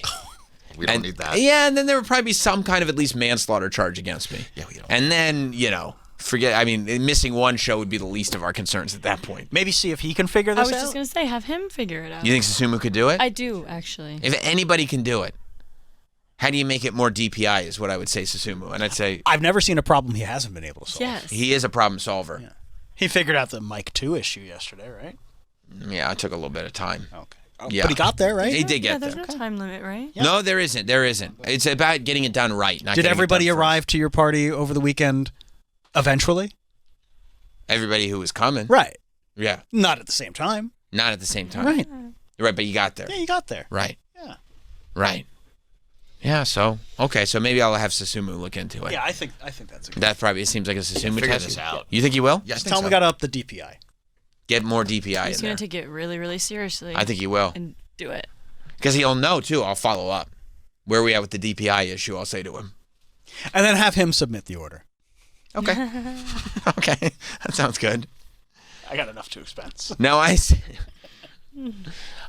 that I saw this video of Toots having was he having a meal? So she made, my wife made some chicken noodle soup. And For the soul or literally? Literally. Okay. And I guess he was going nuts at the chicken odors. Oh, because he had smelled just so wonderful and good? Yeah, it just was very, there was a lot of good aroma. Danielle, how do you feel about Toots being a meat eater? I mean, that's Toots. That's fine. I mean, he's Yeah? Toots is an animal, you know? Animals can eat other animals. Yes. Because equals. But what if it's a human making the animal for him? I mean, what did she kill the chicken? She went there and she chopped its head off and Are then you for real? plucked it. That's yeah, awesome. we have chickens running You around. have a our chicken backyard. farm? Yeah. That's Kinda cool. Gave that. Because I went over, that's true. I know, you know how I know that's true? Because I went to Troy's house once, and I just said, just a real quick question, who's going chicken hunting? And then immediately his wife said, we's going chicken hunting. So. Well, what does poached mean? Poached. Poached an entire chicken? Like, to me, that sounds like she did it all herself. You think poached is like wringing its neck? I have no idea. Is What poached? what Does she that mean mean by she it? Like, wrung what the did she chicken's do? neck? Yeah, she put its head on a tree stump. She took an axe and just chopped She its head didn't off. even use a cleaver. She used an axe. Like a fire. Head Wow. clean off, and then the body just starts running around. Oh, wow. What do you got to do? Pick it up by its chicken legs and drain it? Yeah. She did it? She did that. That's part of poaching? In our backyard. Wow. Did the bear come? Because he heard all the chicken? He was like, oh, I smell something delicious. Right. And that's what poaching is? Yeah. Oh, wow. Okay. So the more you know. Right. Yeah. So I guess I don't love that. You'd he's an prefer if it came from a store, already dead. No. Yeah, what's the preference? That it comes from a store or that you kill it yourself? What preference? Neither. Well, you said because you're asking. Well, the cat has to eat. Prefer for the cat? And killing it yourself is better because there's no harmful chemicals in it. And yeah, you haven't put it in like a pen. Right? Because she doesn't pen up the chickens, or she does? No, they're running around. They're free range. Gotcha. Free range, free ball, too. That's huh? right. Yeah. Do they have large talons? Yeah. I was about to ask if the chickens had large talons. Yeah. Huh. And then you get the eggs, too. Get the eggs. Oh, they shut them out. Yeah. They do shit them out. But then once they've overstayed their welcome, you just grab it by the neck. Grab it by the neck. Use the chicken axe. Oh, yeah. That's Put it cool. on the stump. Boom. Right off. Wow. Clean off. Wow. And then you have to eat everything. Oh, yeah. The Raw? gizzard? Yeah. You eat the gizzard? No. Just like you cook everything. And what do you do with the feathers? Make a pillow. Oh, perfect. That's why you don't need Mike My Lindell. pillow, Yeah, gotcha. Gotcha. That makes a lot of sense. Yeah. I mean, what do you do with the beak? Cook it. You make it into beakhead soup. Really? Yeah. Oh, yeah. That's a thing. Because I know there are cultures that eat the feet, too. The feet are kind of good. I mean, her dad loves chicken feet. I've had chicken feet before. I don't mind them at all. They're like crispy. There's not a lot of meat on them. There's not a lot of meat. I mean, you're literally eating skin. Yeah, but I mean, chicken skin is good, too. You don't like chicken skin? She made a video. If you go scroll back on her Instagram, you don't have to look for it. But where me and her dad went out eating, and I tried chicken feet for the first time. It's gross. You don't like? It's actually literally something I've tried, and I don't mind it at all. Yeah, they sell them in like every Asian Yeah. supermarket around here. Yeah. Yeah. I mean, her dad like sucks on the bone. Maybe it was dim sum. Is dim sum like the breakfast? Yeah, and they have chicken feet at dim sum sometimes, right? That's where I had. I mean, that's shocking that you would even. That really is really shocking. That I had chicken feet at dim sum. Like you won't eat pasta, but you'll eat chicken feet. Yeah, he won't even try a piece. Well, chicken's on the list now. Look at that on the right. Imagine eating that. That's why when people go like, it's a texture issue, I figured you out. I'm like, what are you talking about? It's a texture issue. I'm over here eating chicken feet. What texture is that, asshole? You say that? Yes. Wow. That aggressively. Yes. I get it. He's tired of people talking about this. Because they talk about this and they talk about me and they all have it figured out. Tried to cancel me over the weekend. That's right. Yes, I did. And I'm doing pretty well at it. Trying to make sure that you cannot earn a living. It's the only way you'll learn. Yeah, you gotta. Sometimes people have to learn the lesson the hard way. You have to do it, and that means taking away not only their livelihood, but any ability to earn a livelihood. Yeah, ruining their life. Forever. Yeah. Now I really need that Cooper flag card. Well, guess what? Then you won't have a family. Fair is fair. Yeah, that's true. I've had chicken feet, but not ravioli. That's crazy. Yeah. That's crazy, bro. Yeah. It's crazy you'd even think to try that. I did. I mean, looking at it right now, I'm like, yeah, I would definitely try that. What were you doing at dim sum? It was back in the day. I was dating a girl we went to dim sum. There it is. You're trying to impress a girl. Yeah. Well, yeah, but I wasn't. But you'll look at like chicken Alfredo and be like, hell. Yeah. No, but do they? I don't even remember. Like if they brought pasta out for dim sum, I'd be like, no. So it's not like I was trying to impress the girl by being like, I will eat one thing here, the chicken feet. She wouldn't be like, oh yeah, that's very impressive. Is this the girl with the nice car? Mm-hmm. Okay. The Mitsubishi Eclipse? Mm-hmm. Okay, so I get it. I get it. You see what I'm saying? I do. Back in the day, I get it. You know? She got a nice whip. Yeah. She likes dim sum. She sounds like a cool girl. It's stick shift. Stick shift. Oh. I didn't even mention that before. Do you drive stick? Do I? Can you? No. But it's just cool. It looks impressive. It looks really seeing a girl drive, it has to be like, damn. She was like that. Yeah, she like burn out, like holding the clutch. Yeah, sure. That's awesome. Definitely. That had to be hot. That was so hot. Did you get a little woozy from the dim sum in your stomach? I did. And then I go like, oh. Chicken feet in my belly. That's right. Bunch of toenails clanging around in there. Yeah. That's true. No, but that's to say, I've definly sampled chicken feet, and I would eat them again. They look good right there. They don't look good. No.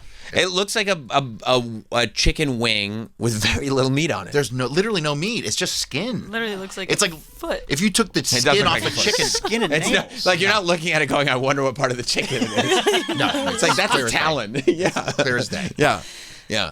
Like when you draw a turkey in the little right. spokes. Yeah. It's right there. Right there. Yeah. Oh, gross. Yeah, that's gross. But chicken skin's good too. You don't like a crispy chicken skin? Of course I like a chicken skin. I mean, I prefer when there's meat with the chicken You skin. like the meat to be under there? Sometimes they'll take the chicken skin and put it in things. Yeah. And I kind of go like, okay, yeah, it tastes like chicken, but like... I'd love a little meat on there. I'd like a little meat on there. Okay, I understand that. Yeah. No, I'll tell you this, I prefer a wing. Most parts of the chicken I prefer over the feet. Yeah. But, yeah, I mean, I'm not going to eat a chicken's gizzard. But I'll eat most of the other part, or the privates I won't eat. I won't eat the chicken genitals. Yeah. But all the other stuff I'll eat for the most part. Wings are good, man. The wings. You ever have a chicken breast? Love a breast. Love a thigh. Oh, yeah. Good call. Good call. You like that too? I'll eat a chicken thigh for sure. Hell yeah. Yeah. So, Toots smelled this chicken being prepared. So he smelled the chicken. By the way, were you being sarcastic when you said that that's what poached meant? That you're... Yeah, I think she went to Publix and bought a chicken. That's what I think. Or you can poach an egg. Like it's. Yeah. That was all just me being silly. Yeah, I got you. Okay. There's that jokester. See? Was that a prank? It was a prank. What a classic. You got me. Danielle fell for it. She fell for it. Yeah. Hook, line, and sinker. Yeah. Danielle. Yep. Classic Troy, am I right? I mean, come on. That's all, dude. Come on. Yeah. Can't even get mad at him. No, you can't.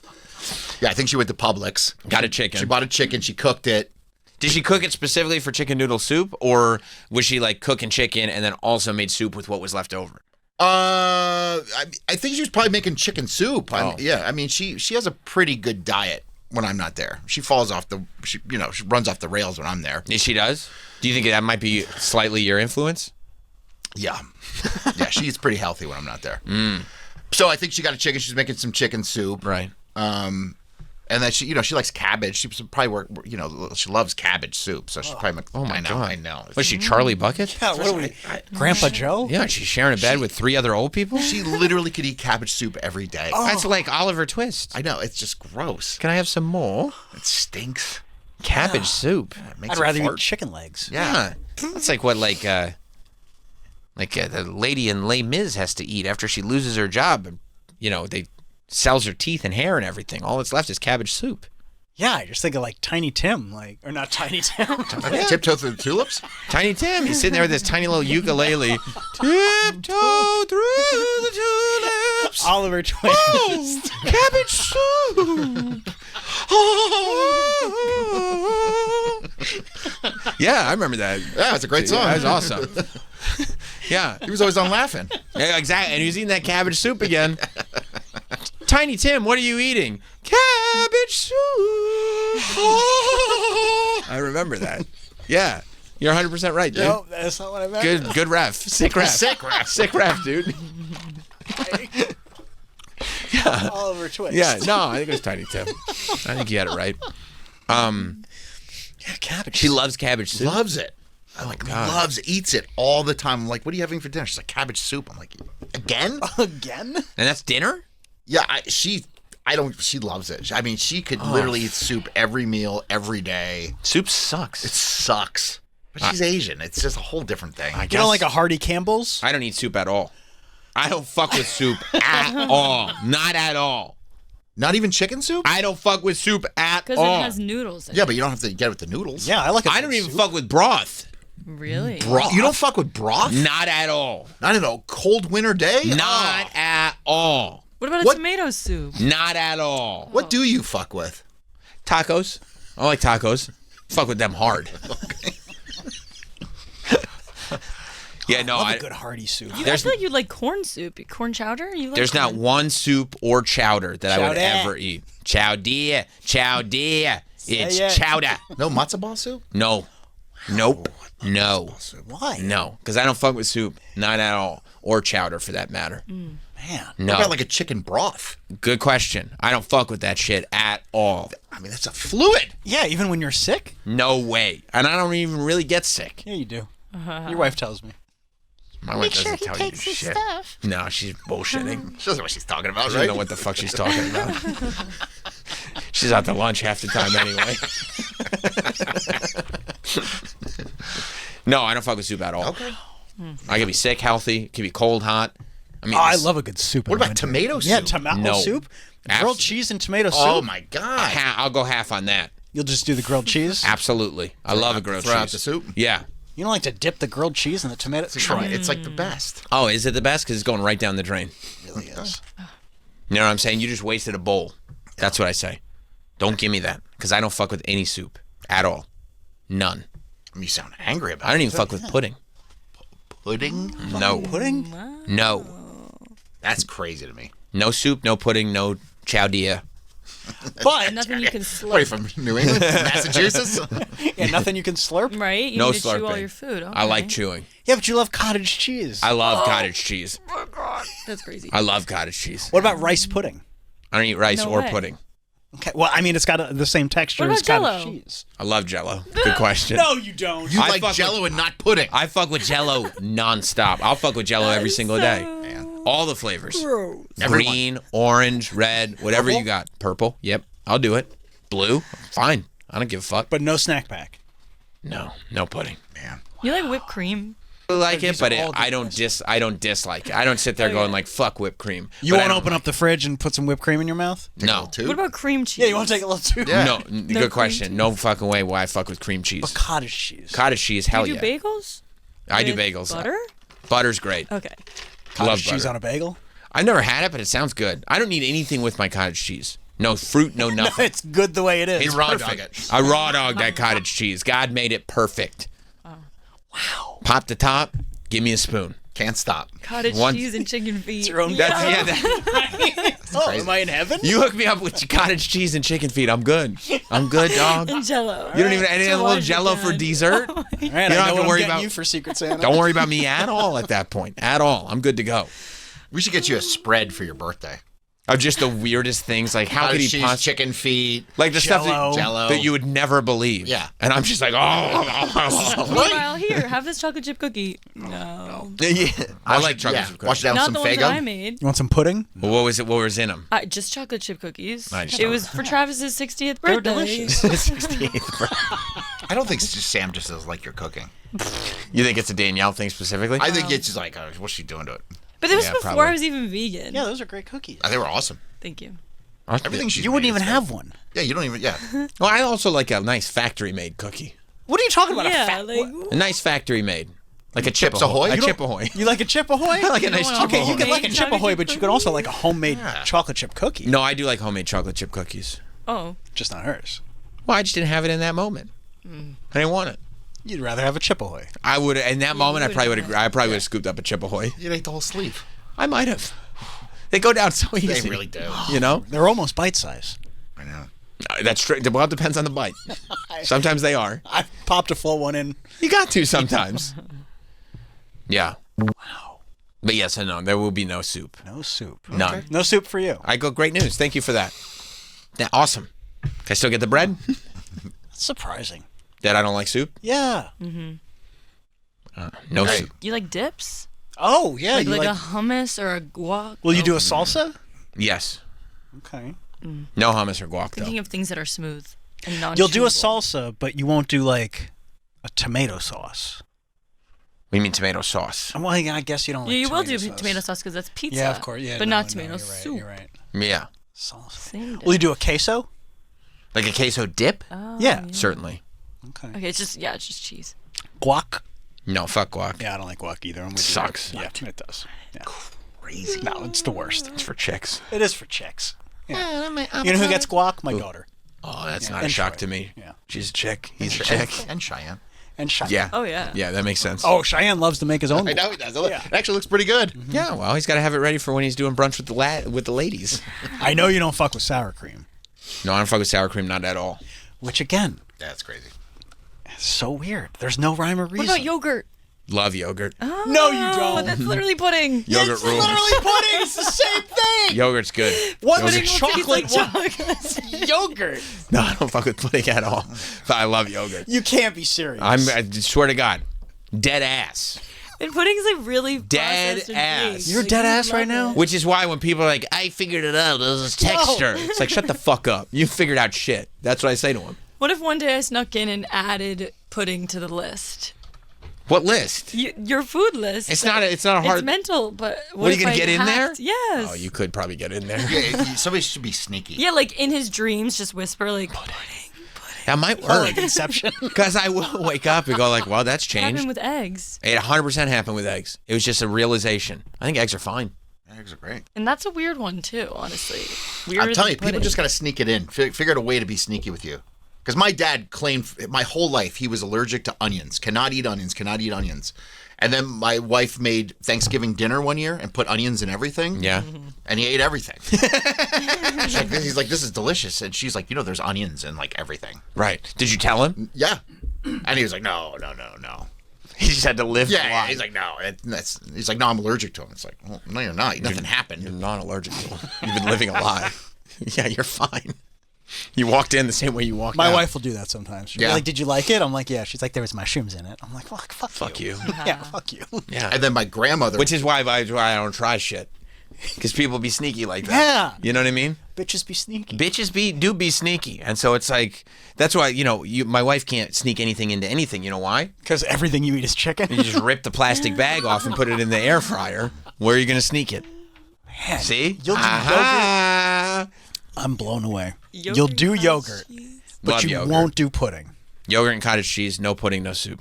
Every time I think I got the answers. I changed the questions. Man. Yeah, I rule. Would you have hummus? No way. Okay. No That was fucking really way. stupid. A pita? Why not hummus? Like pita bread? Yeah. Yeah. I like pita bread. Okay.